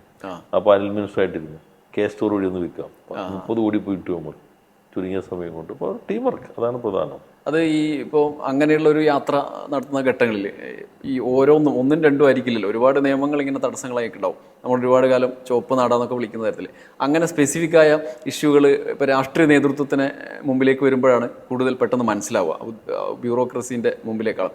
അങ്ങനെയുള്ള അനുഭവങ്ങളുണ്ടോ? പെട്ടെന്ന് ഓർമ്മയിലെടുക്കുന്ന ഒരു സാധാരണ സംരംഭകനെ ബുദ്ധിമുട്ട് മനസ്സിലാക്കുന്ന പിന്നീട് ഒത്തിരി പ്രശ്നങ്ങളുണ്ട്. ഇപ്പോൾ കേരളത്തിൽ തന്നെ ഏറ്റവും എളുപ്പത്തിൽ കാര്യം നടത്താനൊക്കെ കരുത്തുണ്ടെന്ന് കരുതുന്ന ചിലർക്ക് തന്നെ ഒരു ആക്ടിവിറ്റി മാറണമെങ്കിൽ, ഇപ്പോൾ നമ്മളൊരു പ്ലാസ്റ്റിക് കപ്പ് ഉണ്ടാക്കുന്നു, പ്ലാസ്റ്റിക് കപ്പ് ഉണ്ടാക്കി നിരോധിച്ചു. അപ്പോൾ ഇനി പേപ്പർ കപ്പിലേക്ക് മാറാൻ തീരുമാനിച്ചാൽ അതിന് 5-8 വർഷം എടുക്കും അനുമതി കിട്ടുക. അപ്പോഴേക്കും പേപ്പർ കപ്പ് നിരോധിച്ചിട്ടുണ്ട്. ഒരാൾ മരണപ്പെട്ടാൽ മക്കൾക്ക് കൈമാറാൻ തന്നെ വർഷങ്ങൾ എടുക്കുകയായിരുന്നു. അതാണ് ഏറ്റവും ഒരു ഹഡിലായത്. അത് നമ്മൾ സിംപ്ലിഫൈ ചെയ്തു. ഇപ്പോൾ 25,000 രൂപ കൊടുത്താൽ 3 വർഷം കഴിഞ്ഞാണെങ്കിൽ നിങ്ങൾക്ക് കൈമാറാം. 10,000 രൂപ ഫീസ് അടച്ചാൽ ആക്ടിവിറ്റി മാറാം, എളുപ്പത്തിലായി കഴിഞ്ഞു. പിന്നെ ഇപ്പോൾ 3.5 വർഷം വരെ ലൈസൻസ് വേണ്ട. നേരത്തെ കഴിഞ്ഞ ഗവൺമെൻറ് പാസ്സാക്കിയ നിയമം 3 വർഷം വരെ വേണ്ട, 3 വർഷം കഴിഞ്ഞ് 6 മാസത്തിനുള്ളിൽ എടുത്താൽ മതി. ഈ 6 മാസം ടെൻഷനായിരിക്കും. ഇപ്പം നമ്മൾ മാറ്റി 3.5 വർഷത്തിലൂടെ എപ്പോഴെങ്കിലും എടുത്താൽ മതി. അപ്പോൾ അങ്ങനെ വന്നപ്പോഴാണ് ഒരു പ്രശ്നം വന്നത്. ഇപ്പോൾ പഞ്ചായത്തിൽ ചെല്ലുമ്പോൾ നമ്പർ വേണ്ടേ, അപ്പോൾ നമ്പർ കിട്ടണമെങ്കിൽ വേറെ കടമ്പ വേണം. അപ്പോൾ ചട്ടം വീണ്ടും ഭേദഗതി ചെയ്തു. നിങ്ങൾക്ക് നൽകുന്ന ഈ K-SWIFTലെ അക്നോളജ്മെന്റ് നമ്പർ ഉണ്ട്, അത് നമ്മൾ പ്രിൻസിപ്പൽ അപ്രൂവലിനാക്കി. ആ principal approval temporary building number ആക്കി. യഥാർത്ഥത്തിൽ അതാക്കി 2 ആഴ്ച കഴിഞ്ഞിട്ടാണ് കോട്ടയത്ത് ഒരാൾ നമ്പർ കിട്ടില്ല എന്ന് പറഞ്ഞ സമരം ഉത്തരവ് ഇറങ്ങിയിരുന്നു. ഉത്തരവ് ഇറങ്ങി കഴിഞ്ഞിട്ടാണ്, പക്ഷെ അതെല്ലാവർക്കും അറിയാൻ പറ്റും. ഈ ഉത്തരവ് ഇറങ്ങിയത് ആരും അറിയുന്നില്ല. ഇപ്പോൾ നമ്മളൊരു വ്യവസായം തുടങ്ങാൻ നടത്തിക്കൊണ്ടുപോകാൻ പ്രശ്നമുണ്ടെങ്കിൽ പരാതി കൊടുത്താൽ 30 ദിവസം തീരുമാനം എടുക്കണം. ആ തീരുമാനം 15 ദിവസത്തിൽ നടപ്പിലാക്കണം. നടപ്പിലാക്കിയില്ലെങ്കിൽ 10,000 രൂപ ഉദ്യോഗസ്ഥന് ഫൈൻ ഈടാക്കും. ഇപ്പോൾ നമ്മൾ ഈ സഭയിൽ പുതിയ ബില്ല് കൊണ്ടുവരാൻ പൊതുസേവനം. ഇപ്പോൾ വ്യവസായത്തിന് മാത്രമാണെങ്കിൽ ഏത് സേവനം കൃത്യസമയത്ത് കിട്ടിയില്ലെങ്കിൽ പിഴ ഈടാക്കാനുള്ള സംവിധാനം ഇപ്പോൾ പുതിയ ബില്ല് കൊണ്ടുവരാൻ പോവുകയാണ്. ഇങ്ങനെയുള്ള ഈ പരിശോധനകളടക്കമുള്ള സ്ട്രിക്റ്റായൊരു വഴിയിലൂടെ കടന്നു വരുന്ന ഘട്ടങ്ങളിലാണ് ചില നെറേറ്റീവുകൾ രൂപപ്പെടുന്ന രീതിയിലുള്ള വിമർശനങ്ങൾ വരുന്നത്. ഇപ്പോൾ ഉദാഹരണത്തിന് പെട്ടെന്ന് പറയാൻ പറ്റുന്നതാണ് കിറ്റെക്സിൻ്റെ അവിടെ നടത്തിയ പരിശോധന, അതിൻ്റെ ശേഷം അവരുടെ എതിർ നിലപാടുകൾ പരസ്യമാക്കിയതും ഒടുവിൽ ഇപ്പോഴും അവരുടെ കിറ്റെക്സിൻ്റെതായ നിലയിലുള്ള നിലപാടുകൾ നിരന്തരം പറഞ്ഞുകൊണ്ടിരിക്കുകയാണ്. അങ്ങനെയുള്ള അവസരങ്ങളെ നമ്മൾ കൈകാര്യം ചെയ്യുന്നതിൽ എന്തെങ്കിലും പ്രശ്നം? ഞങ്ങൾ അതിൽ 2 ഭാഗവും വിവാദത്തിന് ഞങ്ങൾ നിന്നില്ല. ഒന്ന്, ഇപ്പോൾ ഇൻസ്പെക്ഷൻ നമ്മളുടെ ലെവലിൽ വരുന്നതല്ല. വ്യവസായ വകുപ്പിൻ്റെ പരിശോധനകൾ വളരെ കുറവാണ്. കാരണം പല വകുപ്പുകളിലാണല്ലോ നിൽക്കുന്നത്. അവർ പ്രശ്നം ഉന്നയിച്ച് വിവാദം സൃഷ്ടിച്ച് ഇവിടുന്ന് പോകാൻ തീരുമാനിച്ചു. ആ ഘട്ടത്തിൽ നമ്മൾ അതിനകത്ത് ഏറ്റുമുട്ടാൻ നിന്നില്ല. ഞങ്ങൾ 2 ഭാഗം നോക്കി. ഒന്ന്, ഇപ്പോൾ അവർക്ക് ഇഷ്ടം പോലെ തുടങ്ങാനുള്ള സ്വാതന്ത്ര്യം, എവിടെയാണോ കൂടുതൽ മെച്ചം കിട്ടുന്നത് അങ്ങോട്ട് സ്വാഭാവികമായിട്ടും മൂലധനം മാറുന്നു. അപ്പോൾ അവർക്ക് അതിനുള്ള സ്വാതന്ത്ര്യമുണ്ട്. എന്നാൽ നമ്മൾ പഠിക്കേണ്ട എന്തെങ്കിലും ഉണ്ടോ ആ വിവാദത്തിൽ നിന്ന്? അത് നമ്മൾ നോക്കുകയും ചെയ്തു. അപ്പോൾ നോക്കിയപ്പോൾ ഇൻസ്പെക്ഷൻ ഇപ്പോൾ വേണമെങ്കിൽ ഒരു ഉദ്യോഗസ്ഥൻ ആരും അറിയണമെന്നില്ല ഇൻസ്പെക്ഷൻ നടത്താൻ പോവാം. അത് വേണമെങ്കിൽ പ്രശ്നമാകാം. ഈ റിപ്പോർട്ട് വേണമെങ്കിൽ കൈവിടി വെച്ചുകൊണ്ടിരിക്കാം. ഒരു പരാതി കിട്ടിയെന്ന് പറഞ്ഞ് ഇന്നൊരു ഇൻസ്പെക്ഷൻ നടത്തി, കുഴപ്പമില്ലാന്ന് കണ്ട് 2 ദിവസം കഴിഞ്ഞ് അതേ പ്രശ്നം വേറൊരാൾ പരാതിച്ച് വീണ്ടും പോവാം. ഇങ്ങനെ ചില പ്രശ്നങ്ങൾ ഉണ്ടായിരുന്നു. അത് വസ്തുതയാണ്. അങ്ങനെയാണ് നമ്മൾ കേസസ് കൊണ്ടുപോകും. Kerala centralised inspection system. ആ സിസ്റ്റം വെച്ചിട്ടുള്ള ഇൻസ്പെക്ഷൻ എന്ന് പറഞ്ഞാൽ സോഫ്റ്റ്വെയറെ തീരുമാനിക്കുക.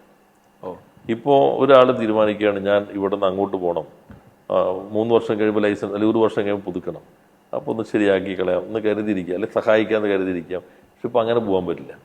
സിസ്റ്റം തീരുമാനിക്കുക അത് ഇന്നാളെ പോകേണ്ടത്. റിപ്പോർട്ട് 48 മണിക്കൂറിനുള്ളിൽ അപ്ലോഡ് ചെയ്യണം. അപ്പോൾ അതോടുകൂടി ട്രാൻസ്പെറൻസി വന്നു. പിന്നെ ഒരാൾ പരാതി അയച്ചു, ഇവിടെ പൊല്യൂഷൻ ഭയങ്കരമായിട്ടുണ്ട്. അപ്പോൾ പൊല്യൂഷൻ കൺട്രോൾ ബോർഡ് പോയി പരിശോധിച്ചു, കുഴപ്പമില്ലാന്ന് കണ്ടെത്തി. റിപ്പോർട്ട് വരുമ്പോൾ ഇന്ന് നാരായണനാണെങ്കിൽ നാളെ ജോസഫിൻ്റെ പരാതി വരാണ് പൊല്യൂഷൻ. അപ്പോൾ പിന്നെ പോകേണ്ട കാര്യമില്ല, സിസ്റ്റം പറയും. 6 മാസത്തിനുള്ളിൽ ആണെങ്കിൽ വീണ്ടും പോകേണ്ടതില്ല. അപ്പോൾ ആ സിസ്റ്റം കൊണ്ടുവന്നു. അപ്പോൾ നമ്മൾ അവരുമായിട്ട് ഏറ്റുമുട്ടാൻ പറ്റില്ല. അവർക്ക് അവരുടേതായ നിലപാടുകളും മൂലധനത്തിൽ പോകാം, പിന്നെ പൊളിറ്റിക്കലായിട്ട് നിലപാടുണ്ടാവും. പക്ഷെ ഞങ്ങൾ കേസസ് കൊണ്ടുവന്നു. അത് നല്ലൊരു അപ്രീസിയേഷൻ ഉണ്ടായി. പിന്നെ ഈ സ്റ്റാറ്റ്യൂട്ടറി ഗ്രീവൻസ് റീ അഡ്രസ്സിൽ വയ്ക്കാൻ നേരത്തെ പറഞ്ഞ പരാതിക്ക് പരിഹാരം ഉണ്ടാക്കി. അപ്പോൾ നമ്മളൊന്നും കാണേണ്ട കാര്യമില്ല, എല്ലാം ആരും ഓഫീസിലും ഒന്നും കാണാതെ തന്നെ ചെയ്യാവുന്ന സംവിധാനങ്ങൾ ഉണ്ടാക്കി. എനിക്ക് തോന്നുന്നു ഇപ്പോൾ അന്ന് ഞാൻ പറഞ്ഞതിനോട് ഒരു ചർച്ചയിൽ ഇതുപോലെ ചോദിച്ചു, വിമാനം അവർ ചാർട്ടർ വിമാനം അയച്ചുകൊണ്ട്. ഞാൻ പറഞ്ഞു നിങ്ങളിപ്പോൾ കാണേണ്ടത് വിമാനത്താവളത്തിൽ വന്നിറങ്ങിയ ഒരാൾ ഞാനൊരു സ്റ്റേറ്റ് കാർ വിട്ട് കൊണ്ടുവന്നാൽ തന്നെ 1 ആഴ്ച നിങ്ങൾ ചർച്ച ചെയ്യും കേരളത്തിലാണെങ്കിൽ. അപ്പൊ പിന്നെ ഒരു കാര്യം, രണ്ടാമത് ഞാൻ പറഞ്ഞു, നമ്മളിവിടെ സൗകര്യം ഒരുക്കിയാൽ നല്ല വിഭവമുണ്ട്, മനുഷ്യ വിഭവമുണ്ട്, മറ്റ് സൗകര്യങ്ങൾ ഒരുക്കുന്നു, ചുവപ്പ് നാടയൊന്നുമില്ല എങ്കിൽ ആളുകൾ വിമാനം പിടിച്ചിങ്ങോട്ട് വരും. ഇപ്പൊ ചാർട്ടർ വിമാനം പിടിച്ചിട്ടാണ് പല കമ്പനികളോടും മകളിലൂടെ വന്ന് IKGC പങ്കെടുത്തത്. ഇപ്പൊ തറക്കല്ലിടാൻ വന്ന ചില ആളുകളും വിമാനം ചാർട്ടർ ചെയ്തിട്ട് നമ്മൾ അയച്ചു കൊടുത്തിട്ടൊന്നുമല്ല. അപ്പോൾ ആ മാറ്റം ഇപ്പോൾ വിസിബിൾ ആണ് കേരളത്തിൽ. പക്ഷെ അവർ പോയിട്ട് അവിടെയും ഇങ്ങനെ ക്ലച്ച് പിടിക്കാനുള്ള പരിശ്രമം തുടരുന്നതേ ഉള്ളൂ. അല്ല, നമ്മളിപ്പോൾ അതിൻ്റെ അകത്ത് കയറുന്നില്ല. കാരണം അവർക്ക് എവിടെയും പോകാം എന്നുള്ളത് അവരുടെ റൈറ്റാണ്. നമുക്കിപ്പോൾ നമ്മൾ നോക്കുമ്പോൾ ഇപ്പോൾ ഞാൻ പറയില്ല, വലിയ മാനുഫാക്ചറിങ് ഇൻഡസ്ട്രീസ്, ഗാർമെൻറ്റ് ഇൻഡസ്ട്രീസ് അതല്ല. ഇപ്പോൾ IBM-ൽ 3000 പേര് ജോലി ചെയ്യണമെന്ന് പറഞ്ഞാൽ, വലിയൊരു കമ്പ്യൂട്ടർ കമ്പനി 3000 പേര് ജോലി ചെയ്യുന്നു പറഞ്ഞാൽ 600 കോടി ഒരു വർഷം ശമ്പളമായിട്ട് വരും. മറ്റ് കമ്പനികളിൽ 10,000 പേര് ജോലി ചെയ്താൽ 10,000 രൂപ ശമ്പളം എന്ന് പറഞ്ഞാൽ 120 കോടി ഒരു വർഷം വരുള്ളൂ. അത് മിക്കവാറും മൈഗ്രൻ്റ് ലേബറാണ്. ഇവിടെയല്ല, ഞാൻ പറഞ്ഞ പൊതുവേ ഉള്ള ഇത്തരം കമ്പനികളിലല്ല, അത് പുറത്തേക്ക് പോകും. ഇവിടെ ഈ കമ്പ്യൂട്ടർ അല്ലെങ്കിൽ ഹൈടെക് മാനുഫാക്ചറിങ്ങോ പുതിയ രീതിയിലുള്ള കമ്പനികളിലൊക്കെ ആണെങ്കിൽ അവർ ജോലി ചെയ്യുമ്പോൾ അതിനനുസരിച്ച് മറ്റ് ഇൻഡയറക്റ്റ് ലേബർ വരും. സ്വിഗ്ഗി കൊണ്ടുവരുടെ എണ്ണം കൂടും, ഡ്രൈവറുടെ എണ്ണം കൂടും, ആശുപത്രി പോകും, ഡോക്ടർ സൗകര്യം വരും, ഫ്ലാറ്റിന് കച്ചവടം വരും, കെയർ ടേക്കറിന് ഇത് വരും. അപ്പം 4-5 ഇൻഡയറക്റ്റ് ജോബ് വരും. നമ്മുടെ എക്കണോമിയിലേക്ക് പണം കറങ്ങാൻ തുടങ്ങും.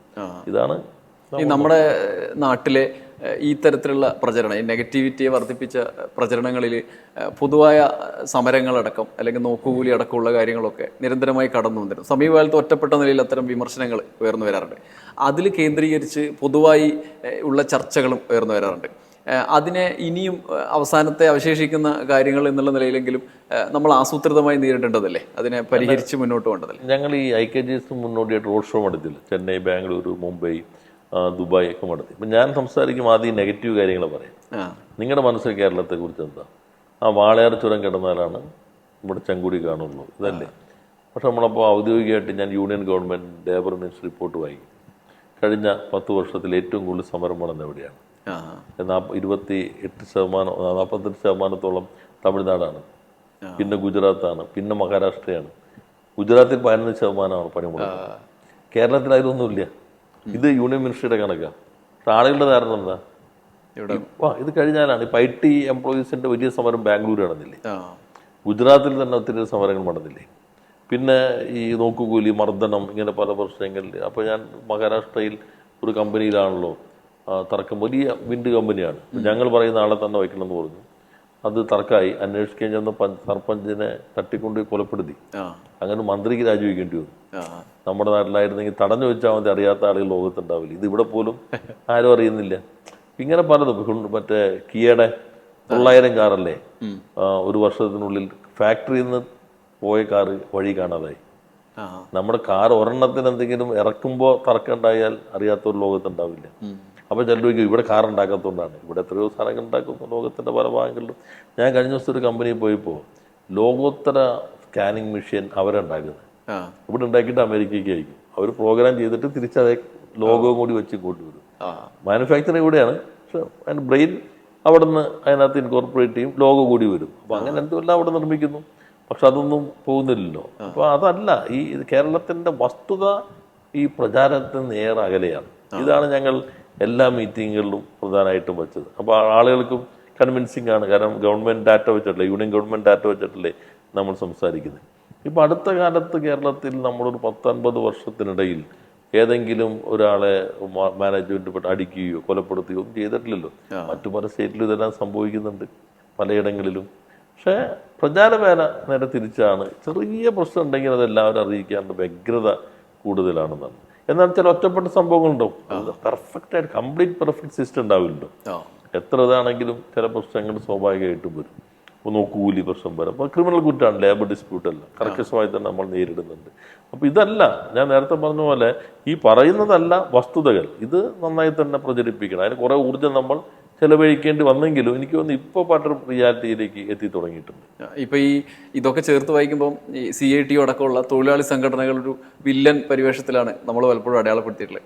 അതിനൊക്കെ അപ്പുറത്തും ഒരു യാഥാർത്ഥ്യം ഉണ്ടല്ലോ. ഇപ്പോൾ കേരളത്തിലെ തൊഴിൽ മേഖലയെ മറ്റ് സ്റ്റേറ്റുകളെ താരതമ്യം ചെയ്യുമ്പോഴുള്ള മികവ് നമുക്കറിയാം. ഒരു സാധാരണ തൊഴിലാളികളുടെ ജീവിതത്തിൽ പോലും ഉണ്ടാകുന്ന പ്രതിഫലത്തിൻ്റെ കാര്യത്തിലടക്കം.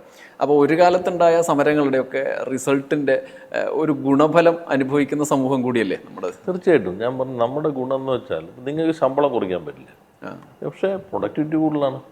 ഇപ്പോൾ ട്രേഡ് യൂണിയനുകൾ, ഇപ്പം ഞാൻ തന്നെ ഷിപ്പ് യാർഡ് ട്രേഡ് യൂണിയൻ നേതാവായിട്ട് എത്രയോ മാറി നിന്നിട്ടുള്ളതാണ്. ഒരു ദിവസം പോലും അവിടെ പണിമുടക്ക് മൂലം നഷ്ടപ്പെട്ടില്ല തൊഴിൽ ബന്ധങ്ങൾ. ഇപ്പൊ ലോകത്തിലെ ഇന്ത്യയുടെ അഭിമാനമായി വിക്രാന്ത് അവിടെയല്ലേ നിർമ്മിച്ചത്. അവിടെ CITU, INTUC, BMS ആദ്യം ആൾ പറഞ്ഞു അവിടെ സെൻട്രലിൻ്റെ ആണ്, അതുകൊണ്ട് അവിടെ CISF ആണ് കംപ്ലീറ്റ്. ഒരാൾക്ക് അനങ്ങാൻ പറ്റില്ല. അവിടെ എല്ലാ യൂണിയനും ഉണ്ട്, എംപ്ലോയീസിനുണ്ട്, കോൺട്രാക്റ്റുണ്ട്, എല്ലാ യൂണിയനുകളും ഉണ്ട്. അവരല്ലേ ഇതിനെല്ലാം നിർമ്മിച്ചിട്ടുണ്ട്. കേരളത്തിൻ്റെ പ്രത്യേകത ഇപ്പോൾ ഡെൻകെയറിലെ അദ്ദേഹം പറയുകയുണ്ടായി, അത് കേരളമാണ് ഏറ്റവും ബെസ്റ്റ്, പ്രൊഡക്ടിവിറ്റി കൂടുതലാണ്. എന്നാൽ നമ്മൾ മിനിമം കൂലി കൊടുക്കണം. അവർക്ക് ലാഭം ഉണ്ടാക്കാനായിട്ട് മിനിമം കൂലി പോലും കൊടുക്കില്ല, ജീവിക്കാനുള്ള കൂലി കൊടുക്കണം. അതിനൊക്കെ കൂടെ റിട്ടേൺ നൽകും കേരളത്തിൽ. ഇപ്പോൾ പമേല അവരാണല്ലോ സക്സസ്ഫുൾ ആയിട്ടുള്ള വുമൺ ഓണ്ടർപ്രനറാണല്ലോ, പമേല അന്നാമത്തി. അവർ ഇൻ്റർവ്യൂ പറയുന്നുണ്ട്, വളരെ കാലം മുമ്പ് തന്നെ ഈ +2 എല്ലാം അന്ന് പ്രീഡിഗ്രിക്കാണ് അല്ലെങ്കിൽ 10ാം ക്ലാസ് കഴിച്ചു വരുന്ന സ്ത്രീകൾക്ക് വരെ ഇംഗ്ലീഷ് വായിക്കാനും എഴുതാനും അറിയാം. സംസാരിക്കാൻ ചിലപ്പോൾ അവർക്ക് കുറച്ച് പ്രശ്നങ്ങൾ ഉണ്ടായിരിക്കും. അപ്പോൾ ഇതെല്ലാം ഇലക്ട്രോണിക്സിൻ്റെ ഇംഗ്ലീഷാണ് പലതും. ചാർട്ടുകൾ, ഫ്ലോ ചാർട്ട്, ഇതെല്ലാം ഇംഗ്ലീഷിലായിരിക്കും. ഇതെല്ലാം അവർക്ക് വായിക്കാനറിയാം. മറ്റു പല സ്റ്റേറ്റിലും അത് അറിഞ്ഞെന്ന് വരില്ല. അപ്പോൾ അത് നമ്മുടെ പ്രൊഡക്ടിവിറ്റി നമുക്ക് നല്ലതാണ്. പിന്നെ നമ്മൾ ശരിക്കും ഈ പ്രശ്നങ്ങളൊക്കെ ഉണ്ടെങ്കിൽ ഡിസിപ്ലിൻഡായ വർക്ക് ഫോഴ്സാണ് കേരളത്തിൻ്റെ. അകത്ത് നന്നായി തന്നെ ജോലി ചെയ്യും, പ്രശ്നങ്ങളോ തർക്കങ്ങളോ എല്ലാം ഉണ്ടായിരിക്കും. പിന്നെ തമിഴ്നാട്ടിലോ മറ്റ് ബാംഗ്ലൂരൊക്കെ ഉള്ള ചിലർ പറയാറുണ്ട്, ഇവിടെ ഒരു സെറ്റിൽമെൻറ്റ് തൊഴിലാളികളായിട്ട് ഉണ്ടാക്കിയാൽ അത് ബൈൻഡിങ് ആണ്. 2 ആഴ്ച കഴിയുമ്പോൾ പുതിയ ആൾ വന്നിട്ട് മാറ്റാൻ പറയില്ല.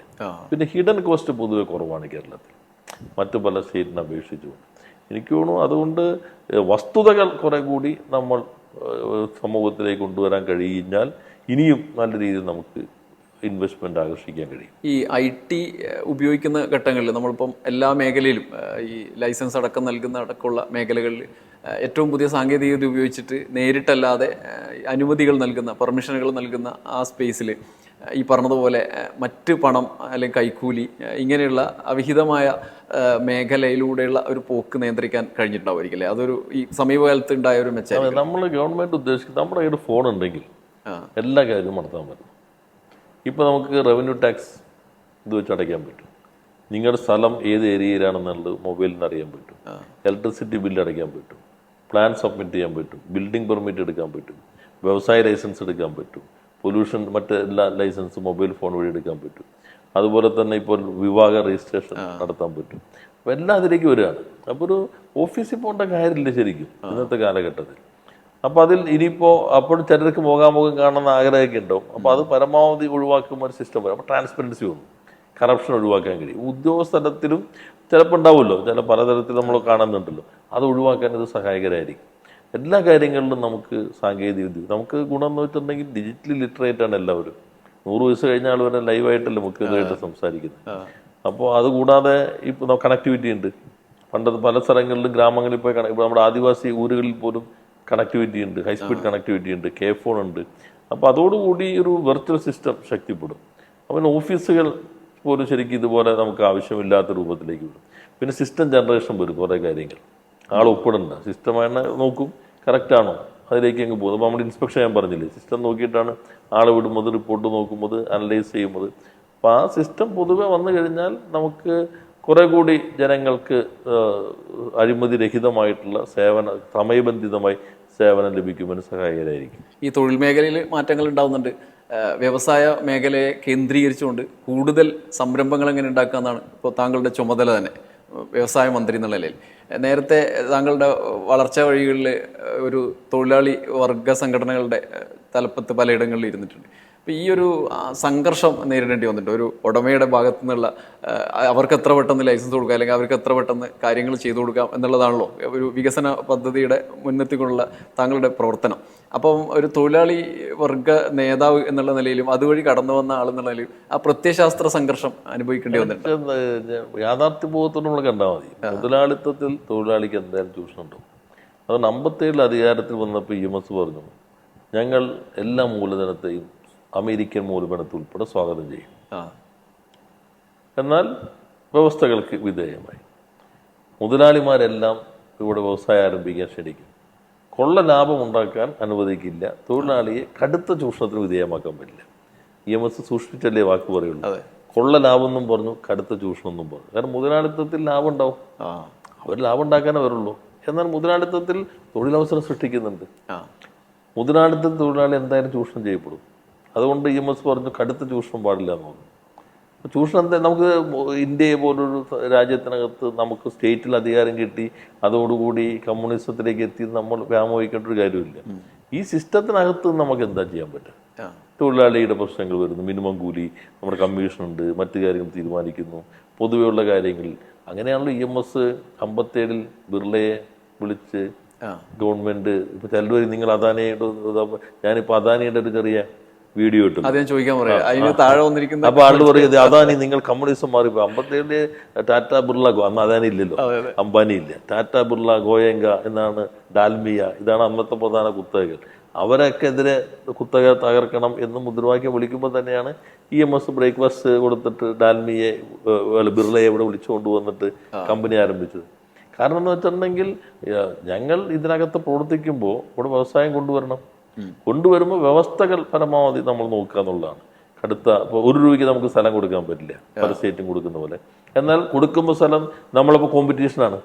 അപ്പോൾ നമ്മൾ എന്ത് ചെയ്യും? നമ്മൾ ഇൻസ്റ്റാൾമെന്റ് കൊടുക്കും, കുറച്ച് സമയം കൊടുക്കും, കുറച്ച് ലളിത വ്യവസ്ഥകളാക്കും, അങ്ങനെ അതുമായിട്ട് പിടിച്ചു വയ്ക്കാൻ നോക്കും. കാരണം നമുക്ക് ഇത് കഴിയട്ടെ, വിപ്ലവം വരട്ടെ, നിങ്ങൾ കുറേ പട്ടിണി കിടക്കും, അതിനുശേഷം സോഷ്യലിസം വരട്ടെ, പിന്നെ കമ്മ്യൂണിസം വരട്ടെ എന്ന് പറഞ്ഞ് ഗവൺമെൻറ് പ്രവർത്തിക്കുമ്പോൾ പറ്റില്ല. എന്നാൽ ഗവൺമെൻറ് പ്രവർത്തിക്കുമ്പോൾ കൊള്ള ലാഭത്തിന് വിട്ടുകൊടുക്കാനോ അവരുടെ വ്യവസ്ഥകൾക്ക് വിധേയമാകാനോ ഞങ്ങൾക്ക് പറ്റില്ല, മറ്റു പലരും വ്യത്യസ്തമായി. അപ്പം ബാലൻസിങ് ഉണ്ട്. ആ റിയലിസ്റ്റിക് ആയിട്ട് നോക്കുക എന്നാണ്.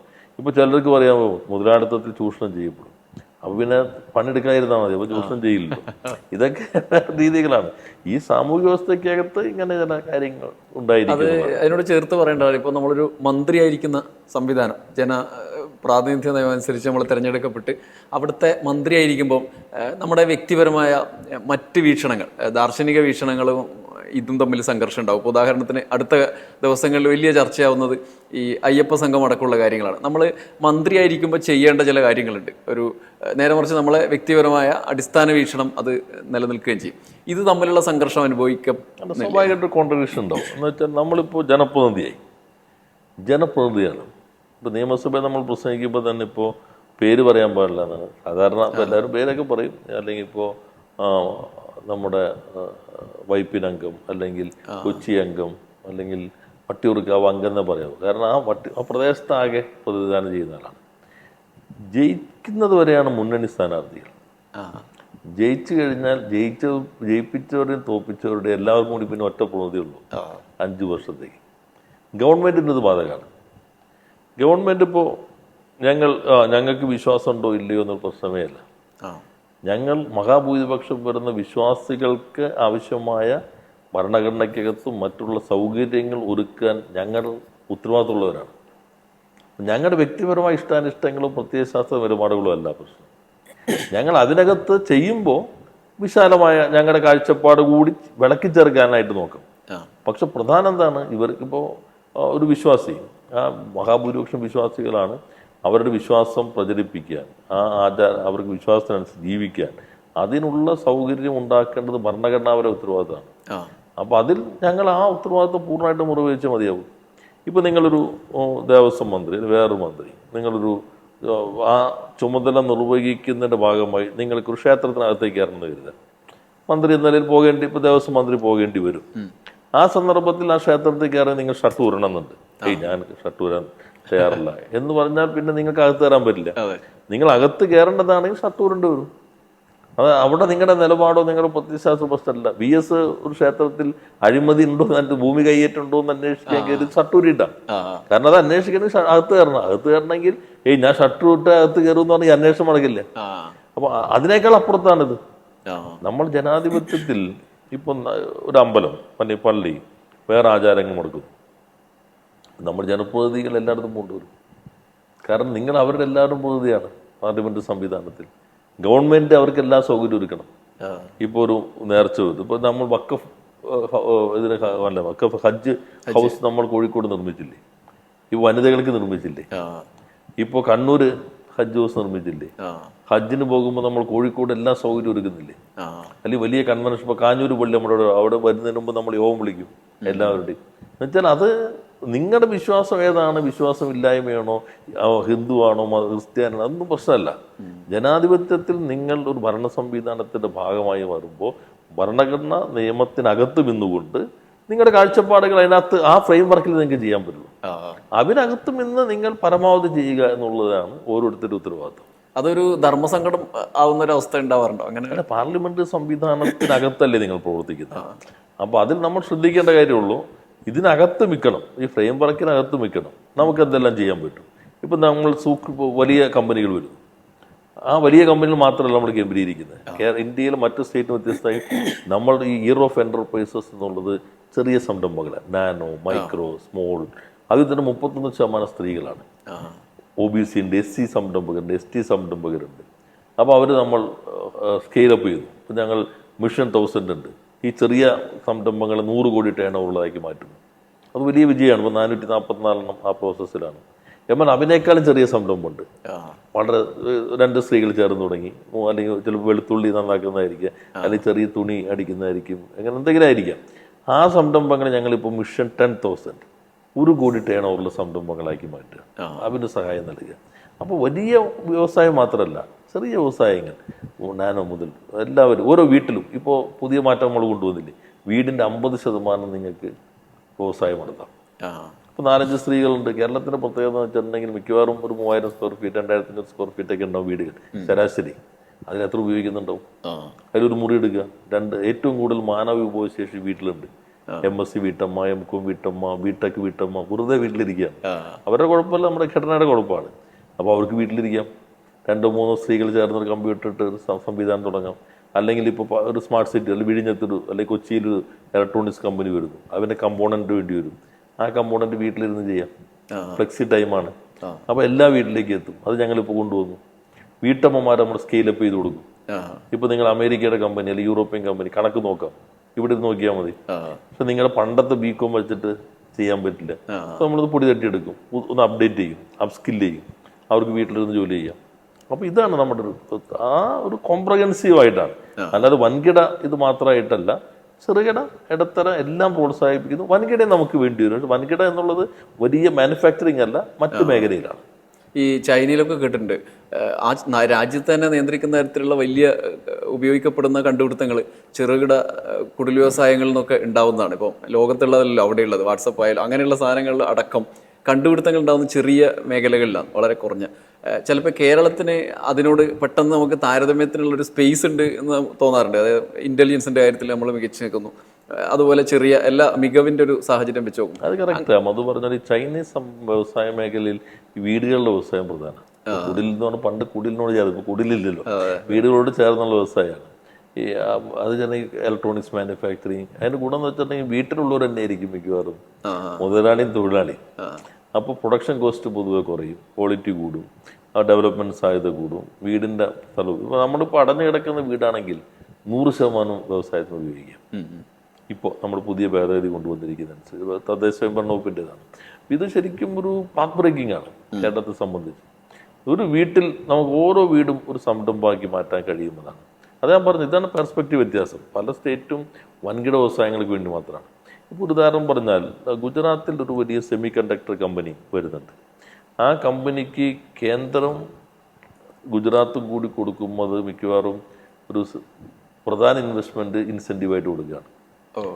അവർ ആ കമ്പനിക്ക് കൊടുക്കുന്ന ഇൻസെൻറ്റീവ് കേന്ദ്രവും കേരളവും കൂടി കൊടുക്കുന്നത് ഇന്ത്യയുടെ മൊത്തം ഹയർ എഡ്യൂക്കേഷൻ ബഡ്ജറ്റിൻ്റെ ഏകദേശം അടുത്ത് വരും.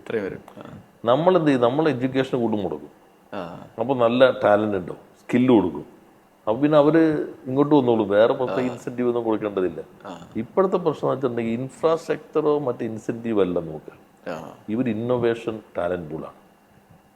നമ്മൾ talent pool growth LinkedIn report പ്രകാരം 172% ഇന്ത്യയിൽ നമ്പർ 1 ആണ്. ടാലൻറ്റ് പൂളിൽ നമ്മൾ 9th ആണ്, പക്ഷേ ഗ്രോത്ത് റേറ്റിൽ നമ്മൾ പോകുന്ന സ്ഥാനമാണ്. അപ്പോൾ ഇതെല്ലാം വന്നു കഴിഞ്ഞാൽ ഇങ്ങോട്ട് വന്നോളൂ. അപ്പോൾ അതുകൊണ്ട് നമ്മുടെ സ്വാഭാവികമായിട്ട് എക്കണോമി വർദ്ധിക്കും.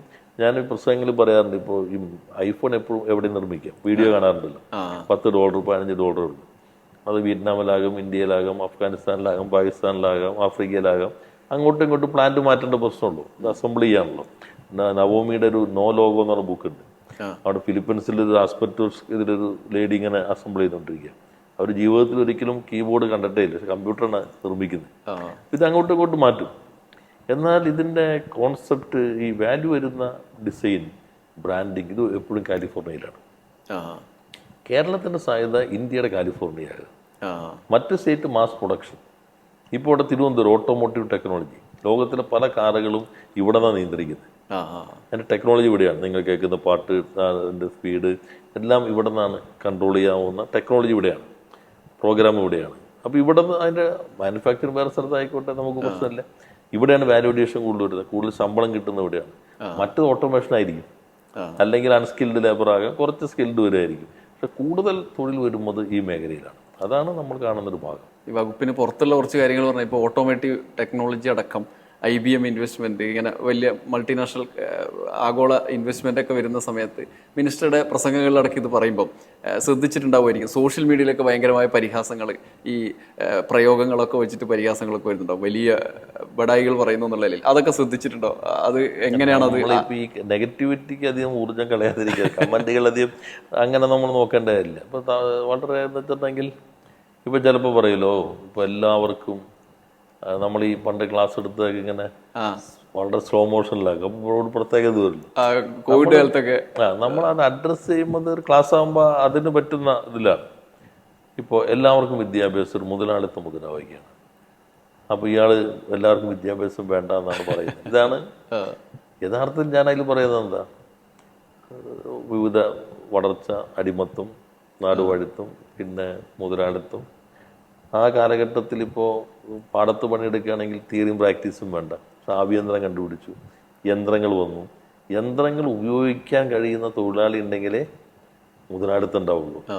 അപ്പോൾ അഭ്യസ്ത വിദ്യനായ തൊഴിലാളി മുതലാളിത്തത്തിൻ്റെ മുന്നുപാധിയാണ്. ആ വിദ്യാഭ്യാസം കൊടുത്താലേ മുതലാളിത്തം നിൽക്കുള്ളൂ. അപ്പം അത് പിന്തിരിപ്പിനായിട്ടല്ല, അതേവരെ ഉള്ളതിൽ നിന്ന് പുരോഗമനം.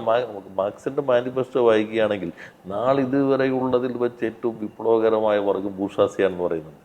ഇതെടുത്തിട്ട് മാർക്സിന്റെ ബൂർഷ്വാസിയുടെ പ്രചാരകനും മഹത്വവൽക്കരിച്ച ആളാണെന്ന് ഒരാൾക്ക് പറയാം. ഇത് മാത്രം എടുത്ത് ഇന്നത്തെ കാലത്താണെങ്കിൽ ഇപ്പൊ നമ്മൾ സംസാരിക്കുമ്പോൾ ശ്വാസം വിടാൻ പാടില്ല എന്നുള്ള, കട്ട് ചെയ്യാൻ അവസരം കൊടുക്കരുത്. കട്ട് ചെയ്ത പ്രശ്നം വെട്ടലാണ്. ഇപ്പൊ അതിന് ടെക്നോളജി വന്നിട്ടുണ്ട്. അപ്പൊ അതുവരെ ഉള്ളതിൽ നിന്ന് വ്യത്യസ്തമാണ്. പിന്നീട് മുതലാളിത്തത് പരിമിതപ്പെടുത്തി. എല്ലാവർക്കും കൊടുക്കേണ്ട ആവശ്യമില്ല, അവർക്ക് ആവശ്യമായ വിഭാഗത്തിന് മാത്രം കൊടുത്താൽ മതി. അങ്ങനെയാണ് ഇത് അവർ ചെയ്യേണ്ട കടമയാണത്. യഥാർത്ഥത്തിൽ ഭൂപരിഷ്കരണം കേരളത്തിൽ ഇടതുപക്ഷം ചെയ്യും. കമ്മ്യൂണിസം എന്ന് പറഞ്ഞ സ്വകാര്യ സ്വത്ത് ഇല്ലാതാക്കലാണ് മാനിഫെസ്റ്റോ പറഞ്ഞ ഒറ്റ ചുമതല. ഞങ്ങളോട് കൊടുത്ത് സ്വകാര്യ സ്വത്ത് കൊടുക്കലാണ്. കാരണം എന്താ, മഹാഭൂരിപക്ഷത്തിന്റെ കയ്യിലും ഭൂമിയില്ല. ഭൂമി എല്ലാവർക്കും കിട്ടി കുറെ കാലം കഴിയുമ്പോഴാണ് അപ്പൊ ഭൂമി കൊടുക്കുമോ. ഇത് EMS ചെയ്തത് സ്വകാര്യ സ്വത്ത് ഇല്ലാതാക്കലാണ് മാനിഫെസ്റ്റോയിൽ കമ്മ്യൂണിസ്റ്റ് പാർട്ടിയുടെ പരിപാടി. ഒറ്റ വാക്കിൽ പറഞ്ഞാൽ സ്വകാര്യ സ്വത്ത് ഇല്ലാതാക്കലാണെന്ന് എഴുതി വെച്ചിട്ട് EMS സ്വത്ത് കൊടുക്കുന്നു പറയാൻ പറ്റില്ലല്ലോ.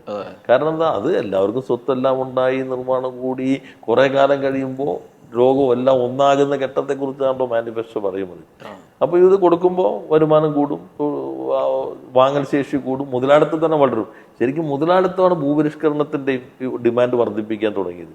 അത് പിന്നെ അവർ അതുകൊണ്ടാണ് കോൺഗ്രസ് ചെയ്യേണ്ടതും അവർ ചെയ്യാൻ തയ്യാറാകാത്തതുമായ കാര്യങ്ങളാണ് ഞങ്ങൾ നടപ്പിലാക്കുമെന്ന് ഒരിക്കൽ EMS തന്നെ പറഞ്ഞത്. അപ്പൊ അതെനിക്ക് തോന്നുന്നു ഇങ്ങനെ സോഷ്യൽ മീഡിയ ഇതിനെക്കുറിച്ച് കട്ട് ചെയ്ത് വരുമ്പോൾ ഒരു പ്രതീതി നിർമ്മിക്കാനാണ്. നമ്മൾ പിന്നെ അതിനകത്ത് അധികം വിശദീകരിക്കേണ്ടതില്ല, ആളുകൾക്ക് കാര്യം മനസ്സിലാകാവുന്നതാണല്ലോ. ആ രീതിയിൽ ഞാൻ കണ്ടാൽ പിന്നെ നെഗറ്റീവ് കമന്റുകളിലേക്ക് അധികം പോകാതെ നമ്മുടെ കാര്യങ്ങൾ മാറുക. പിന്നെ നമ്മൾ അനാലിസിസ് ചെയ്യും ഇപ്പം എങ്ങനെയാണ് മാറ്റം. എനിക്ക് തോന്നുന്നു ഇപ്പോൾ അത്തരം കമന്റുകളുടെ ഒരളവ് സ്വഭാവം ആസൂത്രിതമായി വരുന്നതല്ലാതെ ഒന്നിട്ടേക്കാം എന്ന് തോന്നിയിട്ട് അത് പതുക്കെ പതുക്കെ കുറഞ്ഞു വരുന്നുണ്ട്. ഇങ്ങനെയുള്ള അനുഭവങ്ങളിലൂടെ വരുമ്പോൾ നമ്മളെ രീതികൾ, നമ്മുടെ പദസമ്പത്ത് ഒക്കെ വെച്ച് സംസാരിക്കുന്ന, പ്രത്യയശാസ്ത്രം വെച്ച് സംസാരിക്കുമ്പോൾ നമ്മൾ അഭിസംബോധന ചെയ്യുന്ന സമൂഹത്തിലേക്ക് ഇതിങ്ങനെ ചേരുവോ അല്ലെങ്കിൽ മിങ്കിളാവോ എന്നുള്ള ആശങ്ക ഉണ്ടാവാറുണ്ടോ പിന്നീട്? അത് നമ്മൾ എപ്പോഴും ഇപ്പോഴത്തെ കാലത്ത് പ്രശ്നമുണ്ട്. എല്ലാ പ്രാസംഗികരും പ്രഭാഷകരാണ്. നമ്മളിപ്പോൾ അഭിസംബോധന ചെയ്യുന്ന ഒരു സദസ്സ്, ഇപ്പോൾ ഒരു പ്രതിഷേധ യോഗത്തിൽ ഒരാൾ പ്രസംഗിക്കണം കരുതാം. അപ്പോൾ നമ്മൾ പണ്ട് ഞാൻ ഓർക്കുന്നുണ്ട്, ഒരാൾ പറക്കുന്ന പരുന്തിനെ പറന്നു വിട്ടുന്നൊക്കെ പറഞ്ഞാൽ അപ്പോൾ ഭയങ്കര കയ്യടിയായിരിക്കും. അപ്പോൾ നമ്മൾ തീന്മേശയിൽ ഇരുന്നിട്ട് ഇതിങ്ങനെ വീഡിയോ കാണും. അയ്യോ, ഈ മനുഷ്യൻ എന്ത് പറ്റി? ഒരേ സാധനം തന്നെ ആയിരിക്കും, ഒരേ പ്രസംഗം, ഒരു സ്ഥലത്ത് വലിയ ആരവവും കയ്യടി കിട്ടി. വേറൊരാൾ വേറൊരു പരിസരത്ത് നിന്ന് കാണുമ്പോൾ ഇങ്ങനെയൊന്നും പുള്ളി പ്രസംഗിക്കാറില്ല, ഇയാൾക്ക് എന്തോ പ്രശ്നം പറ്റിയില്ലെന്നാണ്. അപ്പോൾ കയ്യടി കിട്ടിയത് രണ്ടും തന്നെയാണ്. അപ്പൊ ഇത് ഇപ്പോഴത്തെ, നേരത്തെ നമ്മൾ മുൻപിലിരിക്കുന്ന ആളെ കണ്ടിട്ടാണ് പ്രസംഗിക്കുന്നത്. ഇപ്പൊ അങ്ങനെയല്ല, ലോകത്ത് പലയിടങ്ങളിൽ ഇരിക്കുന്ന ആളുകൾ ഇതെല്ലാം കാണും. പിന്നെ അത് എങ്ങനെ വേണമെങ്കിലും പിന്നെ കട്ട് ചെയ്തൊക്കെ ഉപയോഗിക്കാനുള്ള സാധ്യതകളുണ്ട്. പക്ഷെ അതിൽ ഒരു പ്രശ്നം, ഇപ്പോൾ ഒരു ചർച്ചയിൽ, ഒരു സാഹിത്യ സമ്മേളനത്തിനിടയിലാണ്. അപ്പോൾ ഒരാൾ ചോദിച്ചു, ഇങ്ങനെ എൻ്റെ ഇതുപോലത്തെ ഒരു കടുപ്പുള്ള വാക്കെടുത്തിട്ട് ഇങ്ങനെയൊക്കെ പ്രയോഗിക്കുമ്പോൾ ആളുകൾക്ക് മനസ്സിലാവും എന്ന് ചോദിച്ചു. അപ്പോൾ നമ്മൾ തമ്മിൽ എത്ര കാലം ഇരുന്നിട്ടുണ്ടെന്ന് ചോദിച്ചാൽ അഭിമുഖങ്ങളിൽ അത് കുറച്ച് ഇരുന്നിട്ടുണ്ട്. നമ്മൾ തമ്മിൽ ഒന്നിച്ച് പൊതുപരിപാടിയിൽ എത്ര പങ്കെടുത്തിട്ടുണ്ട്, അത് കുറച്ച് പങ്കെടുത്തിട്ടുണ്ട്. അന്ന് എന്തെങ്കിലും ഇങ്ങനത്തെ എന്തെങ്കിലും മനസ്സിലാകാത്ത അതില്ല.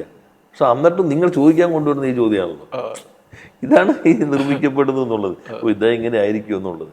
അപ്പം നമ്മളത് പിന്നെ പണ്ട് ഞാൻ ദേശാമേനിലുള്ളപ്പോൾ നമ്മൾ പത്മനാഭൻ സേവ എന്ന് പറഞ്ഞ പഴയ എഡിറ്ററുണ്ട്, ദേശാമേനിലല്ല വിദ്യാർത്ഥി ആയിരിക്കുമ്പോൾ, അപ്പോൾ ഒരു ഈ സാമ്പത്തിക പ്രതിസന്ധിയെക്കുറിച്ചൊരു പീസ് എഴുതി. അപ്പോൾ എനിക്ക് അങ്ങോട്ട് തൃപ്തിയായില്ല. അപ്പോൾ ഞാൻ കൊടുത്തിട്ട് പറഞ്ഞു, ചിലപ്പോൾ ഇതങ്ങ് കുറച്ച് കടുപ്പുണ്ടെന്ന് തോന്നണമെന്ന് പറഞ്ഞു. അപ്പോൾ പത്മനാഭൻ സാർ പറഞ്ഞു, അല്ല, കൈകാര്യം ചെയ്യുന്ന വിഷയത്തിനനുസരിച്ച് ഭാഷയുടെ സ്വഭാവം മാറും. EMS ഒക്കെ വളരെ ലളിതമായിട്ടല്ല എഴുതുന്നതാണ്. അതുകൊണ്ടാണ് ഒരിക്കൽ ആരും എഴുതിയപ്പോൾ EMS ഇവരൊക്കെ ആർക്ക് വേണ്ടിയാണ് എഴുതുന്നതെന്ന് അറിയില്ല എന്ന് മറ്റും പറയാക്കേണ്ടത്. അങ്ങനെയാണ് എഴുതാൻ. നമ്മളിപ്പോൾ ഫിലോസഫിക്കൽ ക്ലാസ്സസ് എടുക്കുമ്പോൾ നമുക്കിപ്പോൾ ആൾത്തൂസർ അല്ലെങ്കിൽ വേറെ കാര്യങ്ങളൊക്കെ പറയേണ്ടി, അല്ലെങ്കിൽ പുതിയ കാലത്തിൻ്റെ മാർക്സിനെ തന്നെ ഗ്രൂണ്ടേഴ്സ് പറയുമ്പോൾ നമുക്ക് ലളിതമാക്കാൻ പറ്റുന്നതിൻ്റെ ഒരു പരിധി ഉണ്ടായിരിക്കും. ചില വാക്കുകൾ ചിലത് അങ്ങനെയൊക്കെ ആയിരിക്കും. ഇപ്പോൾ ഫിനാൻസ് ക്യാപിറ്റൽ എന്ന് പറഞ്ഞാൽ പെട്ടെന്ന് ആൾക്ക് മനസ്സിലായെന്ന് വരില്ല. അപ്പോൾ അതെങ്ങനെയായിരിക്കും, അതിന് വിസ്തീരിക്കേണ്ടി വരും. അത് വിസ്തീരിക്കുന്ന ഭാഗം കണ്ടിട്ടുണ്ടാവില്ല, ഈ പദം മാത്രമേ കണ്ടിട്ടുണ്ടാവുള്ളൂ. അത് അതിനു വേണ്ടി മാത്രമുള്ളതാണ്. നമ്മളൊരു വിഷയം എടുക്കുമ്പോൾ ആ വിഷയത്തെക്കുറിച്ചുള്ള അന്ന് അത് വളരെ സ്വീകാര്യത കിട്ടിയതാണ് ആ ക്ലാസ്സിൽ. പിന്നെ അതൊരു പുസ്തകമായിട്ട് ഇറങ്ങുകയുണ്ടായി. മാനിഫെസ്റ്റോയെ കുറിച്ച് അന്ന് ഞാൻ നടത്തിയ പ്രഭാഷണങ്ങൾ ഒരു കാണാനും കേൾക്കാനും വായിക്കാനുമുള്ള ഒരു പുസ്തകമായിട്ട് നമ്മൾ ഇറക്കി. സുനിൽ പിള്ളയുടെ മാനിഫെസ്റ്റോടെ വായിക്കുന്നൊരു ഓഡിയോ QR കോഡ്, എൻ്റെ ഈ പ്രഭാഷണങ്ങളുടെ വീഡിയോ QR കോഡ്, പിന്നെ ടെസ്റ്റ് അങ്ങനെ ഇറക്കിയത്. അപ്പൊ അത് അതിൻ്റെ ഭാഗമായിട്ട് അവര് പിന്നെ അപ്പൊ നമ്മളതൊക്കെ ആസ്വദിക്കുക, ഇങ്ങനെയൊക്കെ കാണാമല്ലോ. ഇത്തരം അനുഭവങ്ങൾ വരുമ്പോൾ പ്രത്യേകിച്ചും താങ്കളുടെ പല ആക്ഷേപങ്ങൾ വരുന്ന സമയത്ത് വകുപ്പുമായി ബന്ധപ്പെട്ട ചർച്ചകൾ നടക്കുമ്പോൾ ഈ സോഷ്യൽ മീഡിയ നന്നായി ഉപയോഗിക്കുന്നത് കണ്ടിട്ടുണ്ട്. ഇപ്പം ഏറ്റവും ഒടുവിൽ താങ്കൾക്കെതിരെ ഇപ്പോൾ മീഡിയ വണ്ണിലാണെന്ന് തോന്നുന്നു ഒരു ചർച്ചയിൽ പറഞ്ഞ കേരളത്തിന് പുറത്ത് സാമ്പത്തികം ഉപയോഗിച്ച് അവിടെ സ്ഥലം വാങ്ങിക്കൂട്ടുന്നു എന്ന് പറഞ്ഞുള്ളൊരു പരാമർശത്തിൽ നേരിട്ട് ഫേസ്ബുക്കിൽ തന്നെ വിശദീകരിക്കുന്നത് കണ്ടിട്ടുണ്ട്. ഇങ്ങനെയുള്ള മാധ്യമങ്ങളുടെ ഈ തരത്തിലുള്ള പ്രചരണങ്ങളിൽ സ്വയം നേരിട്ട് ഇറങ്ങിച്ചെന്ന് വിശദീകരിക്കുന്ന അധികം അങ്ങനെ കണ്ടിട്ടില്ല. അപ്പൊ ഇത് ഇങ്ങനെ തന്നെ നേരിടാൻ തീരുമാനിച്ചിട്ട് ആണോ മുന്നോട്ട് പോയത്? അല്ല, അങ്ങനെയല്ല. നമ്മൾ പെട്ടെന്ന് ഞാനത് ആദ്യം അങ്ങനെ ശ്രദ്ധിച്ചിരുന്നില്ല, നമ്മളത് കാണുന്നില്ല. പിന്നെ നോക്കി കഴിഞ്ഞപ്പോഴാണ് അത് അങ്ങനെ ഒരു സ്വാഭാവികമായിട്ടില്ല, ഒരു പ്ലാൻഡാ. പെട്ടെന്ന് ഞാൻ നോക്കിയപ്പോൾ എനിക്ക് ഞാനും എൻ്റെ വൈഫൊക്കെ ജനിക്കുന്നതിന് മുമ്പ് വൈഫിൻ്റെ അച്ഛൻ അവരുടെ പേരിലുള്ള ഇതാണ്. ആ സ്ഥലത്ത് കാട് പിടിച്ചെടുക്കുകയായിരുന്നു. നമ്മളിപ്പോൾ ഇടയ്ക്ക് കൃഷി ഇങ്ങനെ പ്രോത്സാഹിപ്പിച്ച ഘട്ടത്തിൽ നല്ല കൃഷിയൊക്കെ തുടങ്ങി. അപ്പോൾ അങ്ങനെ മന്ത്രി ആയതിനു ശേഷം ഒരു ദിവസം ഏഷ്യനെറ്റ് തന്നെ വലിയൊരു ഇൻ്റർവ്യൂ അവിടെ നടത്തുകയുണ്ടായി. അപ്പോൾ ഇത് കണ്ടിട്ടുള്ള ആരെങ്കിലും ഉണ്ടാവും. അപ്പോൾ ഇയാൾക്ക് എന്തോ ഒരു കൃഷിയുടെ ഉണ്ടല്ലോ ഇത് കാണുമ്പോൾ, ഇത് അവിടെയാണല്ലോ, അപ്പോൾ നമ്മുടെ ജീവിതത്തിൽ ഒരിക്കലും പോകാത്ത സ്ഥലമാണ്, ഇതുവരെ പോയിട്ടില്ല. ഇതാണെങ്കിൽ ആ നമ്മുടെ ഇത് കൊടുക്കുമ്പോൾ തന്നെ ഇൻഹെറിറ്റൻസ് പാരമ്പര്യമായി കിട്ടുന്നതാണ്, പ്രത്യേകം അസറ്റിൽ എഴുതുന്നുണ്ട്. ഇപ്പോൾ ചിലരിപ്പോൾ കാണില്ല ഇയാൾ വലിയ, ഇപ്പോൾ എൻ്റെ അമ്മയുടെ അവിടെ നാട്ടിലുള്ളത്, അമ്മ ജനിക്കുന്നതിന് മുമ്പ് അമ്മയുടെ അമ്മയൊക്കെയുള്ള സ്ഥലമാണ്. ആ സ്ഥലത്തിന്റെ വാല്യൂ നമ്മൾ ഇതിനകത്ത് കാണിക്കും. പക്ഷെ അതിനകത്ത് എഴുതുന്നുണ്ട് പിന്തുടച്ചാണ്. അത് ഇപ്പോഴും അവരുടെ പേരിലാണ്, അവരുടെ പേര് തന്നെ ഉള്ളതാണെങ്കിലും നമ്മുടെ അസറ്റിന്റെ പേര് കിടക്കുന്നത് കൂട്ടിയിട്ടൊക്കെ പറയാം. അപ്പൊ അങ്ങനെ കാണുന്ന ആൾക്ക് ചിലപ്പോൾ തോന്നുന്നു ഇത് അങ്ങനെയാണല്ലോ എന്നാൽ ഒരു സ്ട്രക്ചേർഡ് ആയിട്ടുള്ള കൺസ്ട്രക്ഷൻ പോലെ, ഒരു മാനുഫാക്ചറിങ് പോലെ വന്നു. അപ്പോഴാണ് ചരൽ പിടിച്ച് എങ്ങനെ വരുന്നുണ്ട്. അപ്പോൾ നമ്മൾക്ക് തിരക്കിനിടയിൽ ഇതിനൊക്കെ മറുപടി വരെ വീണ്ടും ഊർജ്ജം കാണുള്ളൂ. അപ്പോൾ അതൊരു വളരെ ഞാനത് പിന്നെ നോക്കിയപ്പോൾ ശാന്തമായി വളരെ അറിയാവുന്നതാണല്ലോ, കൊച്ചിയിൽ അങ്ങനെയാണല്ലോ ഇങ്ങനെയാണല്ലോ എന്നൊക്കെ പറയുമ്പോൾ അതൊരു പ്രത്യേക രീതിയാണ്.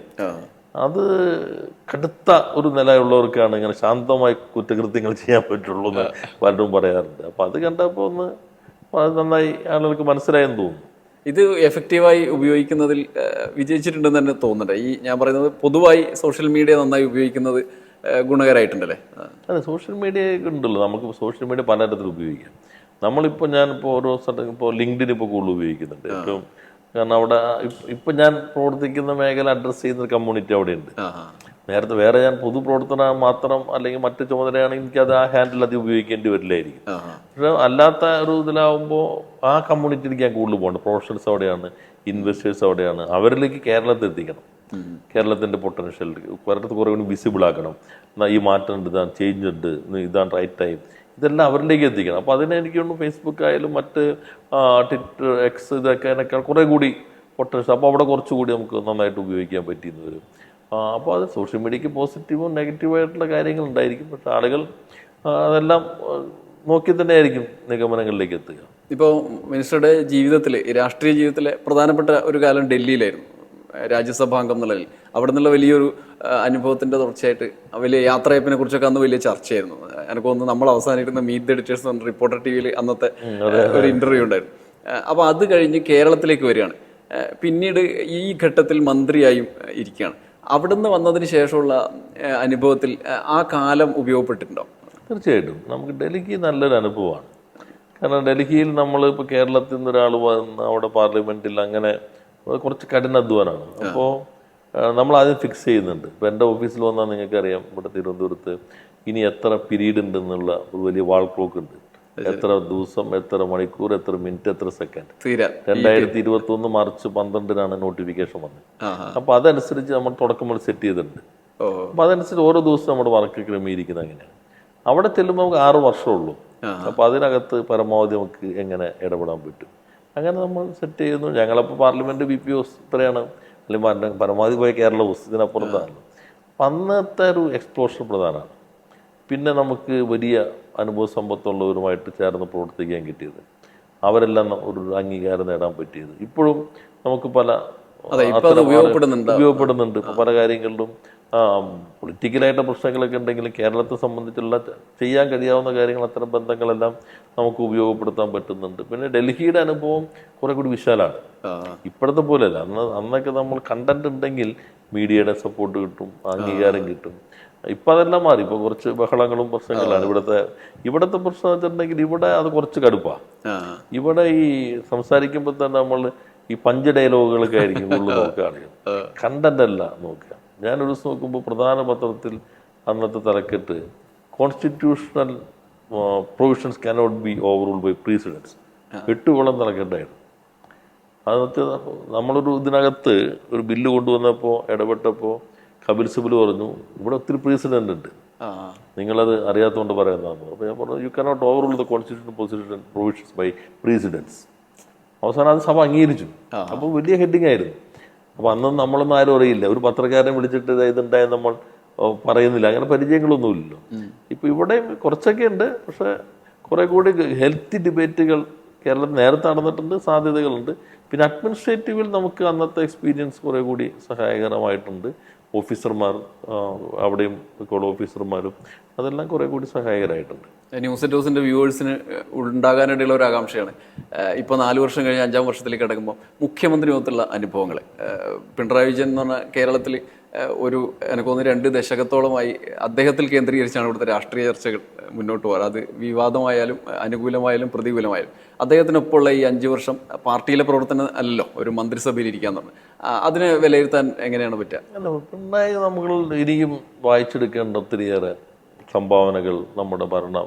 യഥാർത്ഥത്തിൽ പണ്ട് ചെല്ലു പറയായിരുന്നു, ഈ പല കേസും കൊണ്ടുവരുന്നത് ഇദ്ദേഹം എങ്ങാനും മുഖ്യമന്ത്രിയായി കഴിഞ്ഞാൽ പിന്നെ പിടിച്ചു കിട്ടാൻ പാടാണ് കേരളത്തെ എന്ന് പറഞ്ഞിട്ടാണ് പല വിവാദ പുകമുറകൾ സൃഷ്ടിക്കുന്നത്. അന്ന് പല പിന്നാമ്പുറം വാർത്തകളുണ്ടായിരുന്നു. ഇപ്പോൾ പിണറായി മുഖ്യമന്ത്രി എന്ന നിലയിൽ അദ്ദേഹത്തോടൊപ്പം ഞങ്ങൾ പ്രവർത്തിക്കുമ്പോൾ, ഇപ്പോൾ അദ്ദേഹം വേറെ സ്റ്റേച്ചറിലാണ് നിൽക്കുന്നത്. ഈ മന്ത്രിസഭയിലെ ചില മന്ത്രിമാരൊഴികെ ബാക്കി എല്ലാവരും വളരെ പ്രായ വ്യത്യാസം, പക്ഷേ ഒരു തുല്യതയോടുകൂടിയാണ് മന്ത്രിസഭയിലാകാം മറ്റു കാര്യങ്ങളിലാകാം നമുക്കെല്ലാവർക്കും. അദ്ദേഹത്തിൻ്റെ ഒരു പ്രത്യേകത വെച്ചിട്ടുണ്ടെങ്കിൽ വളരെ മൈക്രോ പ്ലാനിങ്, സൂക്ഷ്മമായിട്ടുള്ള സംഘാടനം, പിന്നെ ദീർഘവീക്ഷണത്തോടെയാണ്. ഇപ്പോൾ കഴിഞ്ഞ ഗവൺമെൻറ് ഇട്ട അടിത്തറങ്ങൾ പോവാണ്. ഇപ്പോൾ ഇന്ന് തുടങ്ങിയ നിങ്ങൾ ഇപ്പോൾ ആരംഭിച്ചിട്ടുള്ള മുഖ്യമന്ത്രി എനിക്കൊപ്പം, അതൊരു നവീന സങ്കല്പമല്ലേ. വയനാട് ഇപ്പോൾ റീഹാബിലേഷൻ്റെ പുതിയ ടൗൺഷിപ്പിൻ്റെ പദ്ധതി, അല്ലെങ്കിൽ ഈ സഭയിൽ കൊണ്ടുവരുന്ന ഏക കിടപ്പാട സംരക്ഷണം ലോകത്താദ്യമായിട്ടായിരിക്കും. എന്നുവെച്ചാൽ നിങ്ങളുടെ ഒരു കിടപ്പാടുണ്ടെങ്കിൽ ജപ്തി ചെയ്താൽ അത് സംരക്ഷിക്കുന്ന ഒരു നിയമവും, പൊതുസേവനത്തിൻ്റെ റൈറ്റ് ടു സർവീസ് അതിൻ്റെ പുതിയ ഭേദഗതി കൊണ്ടുവരുന്നത്, ഇങ്ങനെ ഏതെടുത്താലും നവകേരളം എന്നുള്ളത് ഒരു വാക്കല്ല, അത് ശരിക്കും ഒരു പ്രയോഗമാണ്. ഒരു നവകേരള നിർമ്മിതി തന്നെയാണ് എല്ലാ തലങ്ങളിലും. അപ്പോൾ ആ പ്ലാൻ വെച്ചിട്ടാണ് ഇപ്പോൾ യഥാർത്ഥത്തിൽ 2020 ഞാൻ ഈ ടൈം ഷെഡ്യൂളൊക്കെ പറയുന്നുണ്ടെങ്കിൽ 2020 തുടങ്ങുമ്പോൾ തന്നെ 2026 വരെയുള്ള പദ്ധതി മുഖ്യമന്ത്രിയുടെ മനസ്സിലുണ്ടായിരിക്കും. ഓരോ ദിവസവും ഏത് പരിപാടി എന്നുള്ളത് ഉൾപ്പെടെ ഇന്ന മാസം എന്ത് ചെയ്യണം, ഈ രൂപത്തിലാണ്. അത്രയും സൂക്ഷ്മമായിട്ടുള്ളൊരു പ്ലാനിങ് ആണ്. അതുകൊണ്ട് തന്നെ ഞാൻ ഇപ്പോൾ കഴിഞ്ഞ ദിവസം പറഞ്ഞ പോലെ ഇപ്പോൾ ജനങ്ങൾക്കൊരു ചേർത്ത് പിടിക്കും. മാധ്യമങ്ങൾ വല്ലാതെ ഒരു പരിലാലനം കിട്ടിയിട്ടില്ലല്ലോ. പരിലാലനം കിട്ടിയിട്ടില്ല എന്ന് മാത്രമല്ല, ഏറ്റവും കൂടുതൽ ആക്രമണത്തിന് വിധേയമായിട്ടുള്ളതാണ്. അപ്പം ഏത് ഘട്ടത്തെയും തന്നെ ഒന്നും ബാധിക്കുന്നതല്ല എന്ന രൂപത്തിൽ. അതെങ്ങനെയാണ് അങ്ങനെ സാധിക്കുക? നമുക്ക് നമ്മളെക്കുറിച്ച് ഇങ്ങനെ നിരന്തരമായി ആൾക്കൂട്ടം പറഞ്ഞുകൊണ്ടിരിക്കുമ്പോൾ, അല്ലെങ്കിൽ ഏതെങ്കിലും ചർച്ചകൾ നിരന്തരം വരുമ്പോൾ നമുക്കൊരു ആശങ്ക ഉണ്ടാവുമല്ലോ, സാധാരണ മനുഷ്യനുണ്ടാവും. അതിൽ നിന്ന് വ്യത്യസ്തമായിരിക്കുന്നതുകൊണ്ടായിരിക്കും മന്ത്രിമാരും മുഖ്യമന്ത്രിയൊക്കെ ആയിരിക്കുന്നത്. എന്നാൽ പോലും ഒരു മനുഷ്യൻ എന്നുള്ള നിലയിൽ ഉണ്ടാകുന്ന ഒരു അസ്വസ്ഥത എങ്ങനെയാണ് താങ്കൾക്ക് അത് അടുത്ത് നിന്ന് അറിയാൻ കഴിഞ്ഞിട്ടുണ്ടാവും? അങ്ങനെ ഒരു ഒന്നും തന്നെ ബാധിക്കുന്നില്ല. അദ്ദേഹം ചെയ്യുന്നത് ശരിയായ രൂപത്തിലാണ് എന്ന ഉറപ്പ്, ആ ഒരു കരുത്തുണ്ട്.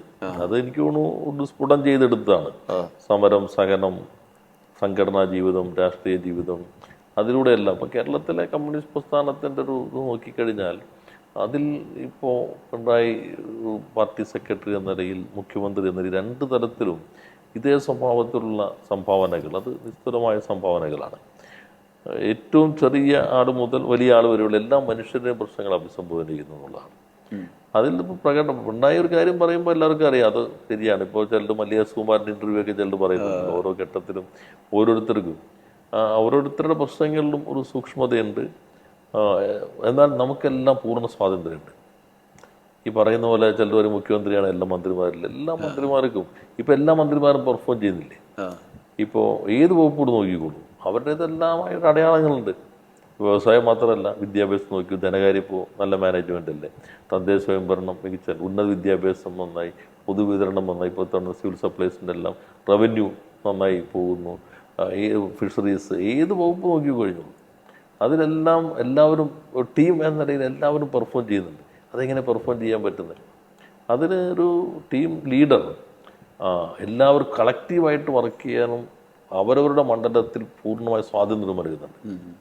ഇപ്പോൾ നമ്മൾ ഓരോന്നും ചെയ്യുമ്പോൾ ഇത് പോയിട്ട് ഇതാണോ, നല്ല പൊതു കാഴ്ചപ്പാട് വന്നാൽ പിന്നെ നമുക്ക് പൂർണ്ണമായ സ്വാതന്ത്ര്യമാണുള്ളത്. പിന്നെ ഏത് അഭിപ്രായം പറയാം, പലരും പറയുന്ന പോലെ നല്ല ഏത് അഭിപ്രായം നമുക്ക് പറയാം, അതിനുള്ള സ്വാതന്ത്ര്യമുണ്ട്. എന്നാൽ നമ്മൾ ചർച്ച ചെയ്യും, ചിലപ്പോൾ മുഖ്യമന്ത്രി എന്നെ വെച്ച നിർദ്ദേശങ്ങളായിരിക്കണമെന്നില്ല തീരുമാനമായിട്ട് വരുമ്പോൾ, അത് എല്ലാവരും ഉൾക്കൊണ്ടിട്ടാണ് വരുമ്പോൾ ചർച്ചകൾ വന്നു. അപ്പോൾ ഇതായിരിക്കും ശരി എന്ന് പറഞ്ഞാൽ പിന്നെ ആ തീരുമാനമായി. ആ തീരുമാനം പിന്നെ ബൈൻഡിങ് ആണ്. അത് ഇപ്പോൾ പിറ്റേ ദിവസം പോയിട്ട് അയ്യോ ഇതിങ്ങനെ ആകേണ്ടതില്ലായിരുന്നു എന്ന് പറയാൻ നമുക്ക് ആർക്കും സ്വാതന്ത്ര്യമില്ല. പിന്നെ ആ തീരുമാനം നടപ്പിലാക്കലാണ്. അപ്പോൾ എനിക്ക് തോന്നുന്നു അടിമുടി പ്രൊഫഷണലാണ്. അതാണ് പ്രത്യേകത. നമ്മുടെ ഈ പ്രൊഫഷണൽ മാനേജ്മെന്റ്, CEO അല്ലെങ്കിൽ ഭരണം, ഇതൊന്നും കേൾക്കാത്ത കാലത്തിലൂടെ വന്നിട്ടുള്ള ആളുകളാണ്. പക്ഷെ അതിൽ എനിക്ക് തോന്നുന്നു ഇന്നത്തെ കേരളം എല്ലാ നവീനാശയങ്ങളാൽ ഒരു പുതിയ കേരളമായി മാറിക്കൊണ്ടിരിക്കുകയാണ്. അതിൽ വലിയ പങ്കാണ്. അവസാനമായിട്ട് ഒരു കാര്യം കൂടി ചോദിച്ച് നമുക്ക് അവസാനിപ്പിക്കാം. കേരളത്തിലിപ്പോൾ ഈ പോലീസ് ഇഷ്യൂ പലപ്പോഴും വരുന്ന സമയത്തെല്ലാം പഴയ മുൻ അനുഭവങ്ങൾ മുഖ്യമന്ത്രി മുതൽ ഇങ്ങോട്ടുള്ള ആളുകളുടെയൊക്കെ പല രീതിയിൽ വിമർശിക്കാൻ വേണ്ടി ഉപയോഗിക്കാറുണ്ട്. ഇപ്പോൾ അതിൽ പ്രധാനപ്പെട്ട ഒരു ചിത്രം താങ്കളുടേതാണ്, പഴയ കാലത്തെ ഒരു അനുഭവമാണ്. ഇപ്പോൾ നവകേരള യാത്ര നടന്ന സമയത്ത് താങ്കളുടെ പോലീസ് മർദ്ദിച്ച് നടത്തിക്കുന്നൊരു ചിത്രം അത്യാവശ്യം കേരളത്തിലെ ആളുകളൊക്കെ മനസ്സിൽ പതിഞ്ഞൊരു ചിത്രമാണ്. അന്ന് വന്ന വിമർശനങ്ങളിൽ ഒന്ന്, ഞാൻ ചെറിയൊരു കുറിപ്പുണ്ട്, അഡ്വക്കേറ്റ് ജയശങ്കറിൻ്റെ ഒരു കുറിപ്പ് ഞാൻ വായിക്കാം. മുഖ്യമന്ത്രി, ആ ചിത്രം വെച്ചിട്ടാണ്, മുഖ്യമന്ത്രി കരുണാകരൻ്റെ കാറിന് മുന്നിൽ ചാടി ആത്മഹത്യ ചെയ്യാൻ തുനിഞ്ഞ വിദ്യാർത്ഥി നേതാവും രക്ഷാപ്രവർത്തനം നടത്തുന്ന പോലീസുകാരും. ഇപ്പോൾ അദ്ദേഹം സഞ്ചരിക്കുന്ന കൊടിവെച്ച ബസ്സിന് മുന്നിൽ പഴയ പാർട്ടിക്കാർ ആത്മഹത്യാ ശ്രമം നടത്തുന്നു എന്നൊരു വിമർശനം ഉന്നയിച്ചു. ഇത് പോലെയുള്ള നിരവധി ആളുകൾ നേരത്തെയുള്ള അനുഭവങ്ങളിൽ നിന്നും ഇങ്ങനെ വിമർശിക്കപ്പെടുന്നുണ്ട്. അന്നത്തെ ആ കാലം, ഇത് പിന്നീട് ചർച്ചയിലൊക്കെ വന്ന് എന്താണെന്നുണ്ടായെന്നൊക്കെ സോഷ്യൽ മീഡിയയിലടക്കം ചർച്ചയിലൊക്കെ വന്നു. അന്നത്തെ ആ ഒരു ചിത്രത്തിൻ്റെ പിന്നിലുള്ള ഓർമ്മ എന്താണെന്ന് പങ്കുവെക്കാമോ, പിന്നീടുള്ള കാര്യം അടക്കം? അങ്ങനെ അതിനെന്ന് വെച്ചാൽ അന്ന് യഥാർത്ഥത്തിൽ ഇത്രയും വിഷ്വൽ മീഡിയ ഒന്നുമില്ലല്ലോ. അന്ന് എന്തൊരു അടിയാണ് അടിക്കുന്നത് പോലീസ്. സ്വാഭാവികമായിട്ടും വിദ്യാർത്ഥി സമരമല്ലേ. ഇപ്പോൾ പെൺകുട്ടികൾ അടിയേറ്റ് വീഴുന്നത്, അടി മുഴുവൻ തലയ്ക്കാണെന്ന് വരാം, പെട്ടെന്ന് ചോര വാർന്നൊലിച്ചു വരുള്ളൂ. അതെല്ലാം സ്വാഭാവികമായിട്ട് നമ്മളങ്ങ് ശീലമായി. സമരം വരും, അടി വരും. ഇത് പക്ഷേ പിടിച്ചു കൊണ്ടുപോകുന്നതിന് ശേഷമാണ് യഥാർത്ഥത്തിൽ.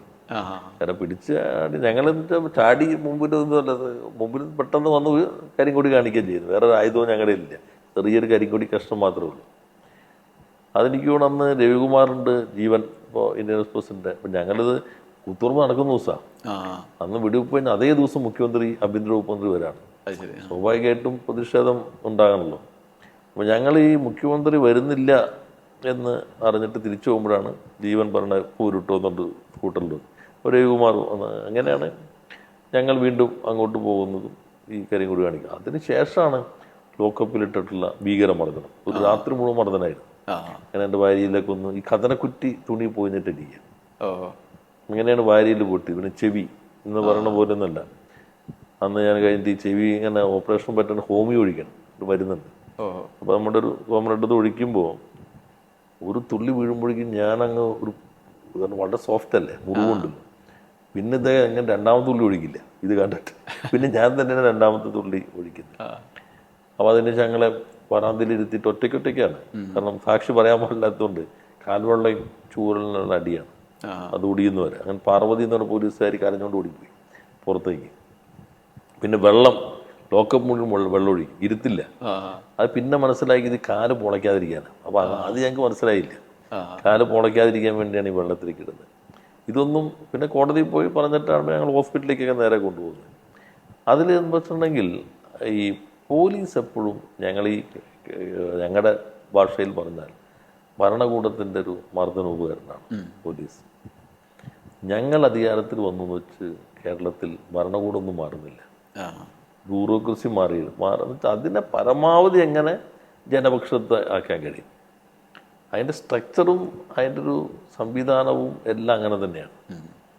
ആ സംവിധാനത്തെ എങ്ങനെ അതാണ് ജനമൈത്രി പോലീസ് കംപ്ലൈൻറ്റ് അതോറിറ്റി, ഇങ്ങനെ പല കാര്യങ്ങളും മാറ്റങ്ങളിലൂടെ ശ്രമിക്കുന്ന ട്രെയിനിങ്ങിലെ മാറ്റങ്ങൾ എപ്പോഴും മർദ്ദന ഉപകരണം തന്നെയാണ്. എങ്ങനെ അതിനെ പരമാവധി ഈ ഗവൺമെൻറ് പ്രത്യേകത എന്ന് വെച്ചിട്ടുണ്ടെങ്കിൽ ഒറ്റ ഉത്തരവ് പറയുകയല്ലോ, ലോക്കപ്പ് മരണം നടന്നാൽ നേരെ CBI അന്വേഷിക്കും, അല്ലെങ്കിൽ പിന്നെ കേസ് പോകണം ഗവൺമെൻറ് അല്ലെങ്കിൽ കോടതി തീരുമാനിക്കണം. ഇപ്പം അത് ഏത് ആയിക്കോട്ടെ, ലോക്കപ്പ് മരണമാണെങ്കിൽ പോലീസ് അന്വേഷിക്കുന്നത് ശരിയല്ല, പോലീസാണല്ലോ പൊതുസ്ഥാനത്ത്. അപ്പോൾ ആ തീരുമാനം എടുത്തു. പിന്നെ എത്രയോ പോലീസുകാർക്ക് നടപടി എടുക്കുന്നു. അപ്പം എന്ന് വെച്ച് ചിലർ കരുതുമ്പോൾ ഇപ്പോൾ നമ്മുടെ ചില സുഹൃത്തുക്കൾ തന്നെ എഴുതി, രാജീവ് നിങ്ങൾ മന്ത്രിയായിരിക്കുമ്പോൾ ഈ കാലമല്ല ഞങ്ങൾ പ്രതീക്ഷിക്കുമ്പോൾ എന്നൊക്കെ പലരും എഴുതാറുണ്ട്. നമ്മൾ പ്രതീക്ഷിക്കുന്നത് ഇപ്പം നമ്മൾ വന്നു, കൂടെ കമ്മ്യൂണിസ്റ്റുകാർ കേരളത്തിൽ വന്നു, അപ്പോൾ തന്നെ സ്വിച്ച് ഇട്ട പോലെ മൊത്തം മാറും. കരുതാനേ പറ്റില്ല. ഇതൊരു ഒരു സംവിധാനമാണല്ലോ, ബ്യൂറോക്രാറ്റിക് സംവിധാനം. അതാണ് EMSന്റെ കാലം മുതൽ തന്നെ ശ്രമിച്ചു പരമാവധി ജനപക്ഷത്ത് നിൽക്കാൻ ശ്രമിക്കും. ഇന്ന കാര്യങ്ങൾ പോലീസ് ഇടപെടാൻ പാടില്ല, ലോക്കപ്പുകൾ ഇപ്പോൾ ക്യാമറ വയ്ക്കുക, ജനമൈത്രി പോലീസാക്കുക, ഇപ്പോൾ വീഡിയോ കോൺഫറൻസിങ്ങിലേക്ക് വരിക, ഇങ്ങനെ കുറേ ടെക്നോളജി നേരത്തെ പറഞ്ഞ പോലെ ടെക്നോളജി കൂടി ഉപയോഗിക്കുക. നല്ല മാറ്റം വന്നിട്ടുണ്ട്. കേരള പോലീസ് ഒത്തിരിയേറെ റെക്കോർഡ് ഉണ്ടാക്കിയിട്ടുള്ള ആളുകളാണ്. എന്നാൽ സ്വാഭാവികമായിട്ട് ഈ പറയുന്ന പോലെ മർദ്ദനം നടന്ന വിവരാവകാശ പ്രകാരം വിഷ്വൽ വരെ കിട്ടാൻ തുടങ്ങി. പണ്ട് കാലത്ത് ഇതൊന്നും ഇല്ലല്ലോ. ഇപ്പോൾ CCTV വന്നു, വിഷ്വൽ കിട്ടാൻ തുടങ്ങി. അപ്പോൾ ഓരോന്നും നമ്മൾ പാഠം ഉൾക്കൊണ്ടുകൊണ്ട് ഇനിയും തിരുത്തേണ്ടതുണ്ടോ? എന്നാൽ സിസ്റ്റം മൊത്തം ഇതിനകത്ത് സംവിധാനം മുഴുവൻ നമുക്കെടുത്ത് മാറ്റാൻ പറ്റിയെന്ന് വരില്ല. പരമാവധി ഇതിനകത്ത് രാജ്യത്തെ നിയമങ്ങൾ ഉണ്ടാവും, ചട്ടക്കൂടുണ്ടാവും, ഇവരുടെ ട്രെയിനിങ് പാറ്റേൺ ഉണ്ടാവും. അപ്പോൾ മസൂറി ട്രെയിനിങ് അല്ല എല്ലാവർക്കും വരാം, സിവിൽ സർവീസിന് വരുന്നത്. അപ്പോൾ അതിൻ്റെ ആ സ്ട്രക്ചറായിരിക്കും താഴോട്ടും വരിക. ഇങ്ങനെ പല കാര്യങ്ങളുണ്ട്. അതിനിടയിലുണ്ടായ പോലീസ് മുസ്ലിം വിരുദ്ധാണെന്നുള്ളൊരു ആഖ്യാനം നമ്മൾ കാണേണ്ട ഭാഗം സമൂഹത്തിൽ ഇപ്പോൾ ജമാഅത്ത് ഇസ്ലാമി, RSS ഒക്കെ എത്രയുണ്ടോ അതിന് ആനുപാതികമായിട്ട് ഏറിയും കുറഞ്ഞ എല്ലാത്തിലും ഉണ്ടാവും. അല്ലാണ്ട് ഇത് ആകെ ഒരു ഇൻസുലേറ്റ് ചെയ്ത് പ്യൂരിഫൈ ചെയ്തൊരു പ്രത്യേകമായ സംവിധാനം എന്നല്ല. ഇപ്പൊ ഒരു പ്രത്യേകത പലയിടത്തും ഇവർ തന്നെ പരിശീലനം, ഈ രണ്ട് സംവിധാനങ്ങളും പരിശീലനം വരെ കൊടുക്കുന്നുണ്ട്. ഇവർ മാത്രമല്ല പലരും ഈ പോലീസ് കായിക പരിശീലനം ഇത് പരീക്ഷകൾക്കൊക്കെ വിജയിപ്പിക്കാൻ ഇങ്ങനെ പല ശ്രമങ്ങളും നടക്കുന്നുണ്ടാവും. അപ്പൊ അത് നോക്കുക. അതിനകത്ത് സമൂഹത്തിൽ സോഷ്യൽ മീഡിയ ഇതിലെല്ലാം വരുന്ന ഇത്തരം ഒരു വർഗീയ തീവ്രവാദ സ്വഭാവമുള്ള പ്രചാരവേലകളൊക്കെ എല്ലാ സംവിധാനങ്ങളിലും ഉണ്ടാവും. സമൂഹത്തിലുള്ളതിന് ആനുപാതികമായി ഇത്തരം ശീലങ്ങളും സ്വഭാവങ്ങളെല്ലാം ട്രെയിൻഡ് ഫോഴ്സ് എന്ന നിലയിൽ അത് കുറയ്ക്കാനുള്ള ഒരു സംവിധാനം ഉണ്ടാവും. അതിൽ ആണ് ഗവൺമെൻറ് ശ്രമിച്ചുകൊണ്ടിരിക്കുന്നത്. ഇതിപ്പോൾ 4 വർഷം കഴിഞ്ഞ് 5ാം വർഷത്തിലേക്കാണ്. ഇനിയിപ്പോൾ നമുക്ക് കൂടുതൽ ആലോചിക്കാൻ സമയമില്ലാത്തൊരു കാലമാണ്. ഇനി പ്രത്യേകിച്ച് നമ്മുടെ മുമ്പിൽ എടുത്തു പറയാവുന്ന ലക്ഷ്യങ്ങൾ എന്താണ്? അങ്ങനെ ഉണ്ടോ? അല്ല, വ്യവസായ വകുപ്പിനെ സംബന്ധിച്ച് ഇപ്പോൾ ഞങ്ങൾ ഇൻവെസ്റ്റ് കേരള ഗ്ലോബൽ സമ്മിറ്റ് ഉണ്ടല്ലോ, അതിൽ സാധാരണ ഇന്ത്യയിൽ നടക്കുന്ന സമ്മിറ്റുകൾ വയറൊക്കെ എഴുതിയിട്ടുള്ളത് വായിച്ചു നോക്കിയാൽ ചിലപ്പോൾ പ്രഖ്യാപനം ആ സ്റ്റേറ്റിൻ്റെ GDPയുടെ 2-3 ഇരട്ടിയായിരിക്കും നിക്ഷേപ വാഗ്ദാനങ്ങൾ വരിക. പക്ഷെ പിന്നെ ഉള്ളത് 10%, 15%. നമ്മളിതൊരു ഇവൻ്റ് ആയിരുന്നില്ല, ഒരു പ്രോസസ്സായിരുന്നു. മുമ്പും ശേഷമുണ്ട്. ഇപ്പോൾ 6 മാസം പിന്നിടുമ്പോൾ തന്നെ 24%, 4/1 EOE നമ്മൾ കൺസ്ട്രക്ഷനിലേക്ക് എത്തി. 40% ജനുവരി നമ്മൾ നോക്കുന്നത്. അപ്പോൾ പരമാവധി നിക്ഷേപം കൊണ്ടുവരിക, ഒപ്പം ചെറുകിട സംരംഭങ്ങളെ ശക്തിപ്പെടുത്തുക. കുറേ കൂടി ഒരു കേരളത്തെ മൊത്തം ഈ പുതിയ സാധ്യത കൂടി. ഇപ്പോൾ അവിടെ പ്രൊഫഷണൽ ടാക്സ് കൂടുന്നു അമേരിക്കയിൽ. അപ്പോൾ ആളുകൾക്ക് അങ്ങോട്ട് പോകാൻ ബുദ്ധിമുട്ട് വരും. അമേരിക്കൻ കമ്പനികൾക്കും പ്രശ്നമായിരിക്കും. അവർക്ക് അവിടെ നിന്നാൽ പ്രൊഡക്റ്റിന് വാല്യൂ കൂടും. ഇത്രയും പൈസയ്ക്ക് വേണ്ട ആളെ വയ്ക്കാൻ സ്വാഭാവികമായിട്ടൊരു പുറത്തേക്ക് മൂവ് ചെയ്യും. അപ്പോൾ കേരളത്തെ നമുക്ക് കുറേ കൂടി സാധ്യത ഉപയോഗപ്പെടുത്തുക. അപ്പോൾ ഒരു വിജ്ഞാന സമ്പദ്ഘടന നന്നായി. മഹാഭൂരിപക്ഷം പേരും ഒരു നേരത്തെ ഞങ്ങൾ പറയുന്ന പോലെ ഒരു വരുമാനമുള്ള അർദ്ധവികസിത രാജ്യങ്ങൾക്കൊപ്പമുള്ള ജീവിത നിലവാരത്തിലേക്ക് എത്തിക്കുക. അതിനുള്ള നല്ല മാറ്റം ഇപ്പോൾ കേരളത്തിൽ വന്നു കഴിഞ്ഞു. എനിക്ക് തോന്നുന്നു പൊതുവെ ജനങ്ങൾക്കിടയിലും ഈ മാറ്റം ഇപ്പോൾ അനുഭവേദ്യമാകുന്നുണ്ടെന്നാണ്. 3ാമതും LDF സർക്കാർ വരും ഇതിൻ്റെ അടിസ്ഥാനത്തിൽ എന്ന ആത്മവിശ്വാസം പൂർണ്ണമായിട്ടുണ്ടോ? അല്ല, ഈ ഗവൺമെൻറ്റിൻ്റെ ഇത്രയും മാറ്റം ഉണ്ടാക്കാൻ കഴിയുന്നതിന് പ്രധാന കാരണം തുടർച്ചയാണ്. ഇനിയിപ്പോൾ വ്യവസായം വരണം, അല്ലെങ്കിൽ വേറെ മേഖലയിൽ അത് ആരോഗ്യ മേഖല മെച്ചപ്പെടണം, വിദ്യാഭ്യാസ മേഖല മെച്ചപ്പെടണം എന്ന് കരുതുമ്പോൾ ഒരു മാറി മറ്റൊരു ഗവൺമെൻറ് വരുമ്പോൾ സ്വാഭാവികമായിട്ട് 2-3 വർഷം, ഏറ്റവും ചുരുങ്ങി 1-2 വർഷമെങ്കിലും ഈ പൊളിച്ചെടുത്തിൻ്റെ മാറ്റങ്ങളുടേതായിരിക്കും. ഒരു കണ്ടിന്യൂറ്റിയാണ്. ഈ ഗവൺമെൻറ്റിൻ്റെ ഇതേപോലുള്ള പെർഫോമൻസ് മെച്ചപ്പെടാനുള്ള കാരണം ആ കണ്ടിന്യൂറ്റിയാണ്. ഒരു കണ്ടിന്യൂറ്റി നമ്മൾ ഇതേപോലെ മുന്നോട്ട് പോയാൽ ഞാൻ പറയുന്നു, കേരളം ഒരു 10 വർഷത്തിനുള്ളിൽ ലോകത്തിൻ്റെ തന്നെ ശ്രദ്ധയെ ആകർഷിക്കുന്നു. അപ്പോൾ വിഴിഞ്ഞത്തിൻ്റെ potential, Palakkad manufacturing smart city വരുന്നു, കൊച്ചി സ്വാഭാവികമായിട്ടും വികസിച്ചു കൊണ്ടിരിക്കുന്നു, മെസ്സി തന്നെ ഇപ്പോൾ കളിക്കാൻ പോകുന്നു, മെസ്സി കളിച്ച സംസ്ഥാനം കേരളം. ഇത് പല സാധ്യതകൾ ഇതിനൊക്കെ ഭാഗം. ഇതെല്ലാം യൂട്ടിലൈസ് ചെയ്യണമെങ്കിൽ ഒരു കണ്ടിന്യൂറ്റി കേരളം ആഗ്രഹിക്കുന്നുണ്ട്. ഇനിയുള്ള സമയത്ത്, ചുരുങ്ങിയ സമയത്ത് ബാക്കിയുള്ള ലക്ഷ്യങ്ങൾ നേടാൻ കഴിയട്ടെ. വളരെയധികം നന്ദി ഇത്രയും നേരം ന്യൂസ് അറ്റ് ന്യൂസിൽ ചെലവഴിച്ചതിന്. Thank you. അടുത്ത ആഴ്ച മറ്റൊരു അതിഥിയുമായി വീണ്ടും വരാം. നന്ദി, നമസ്കാരം.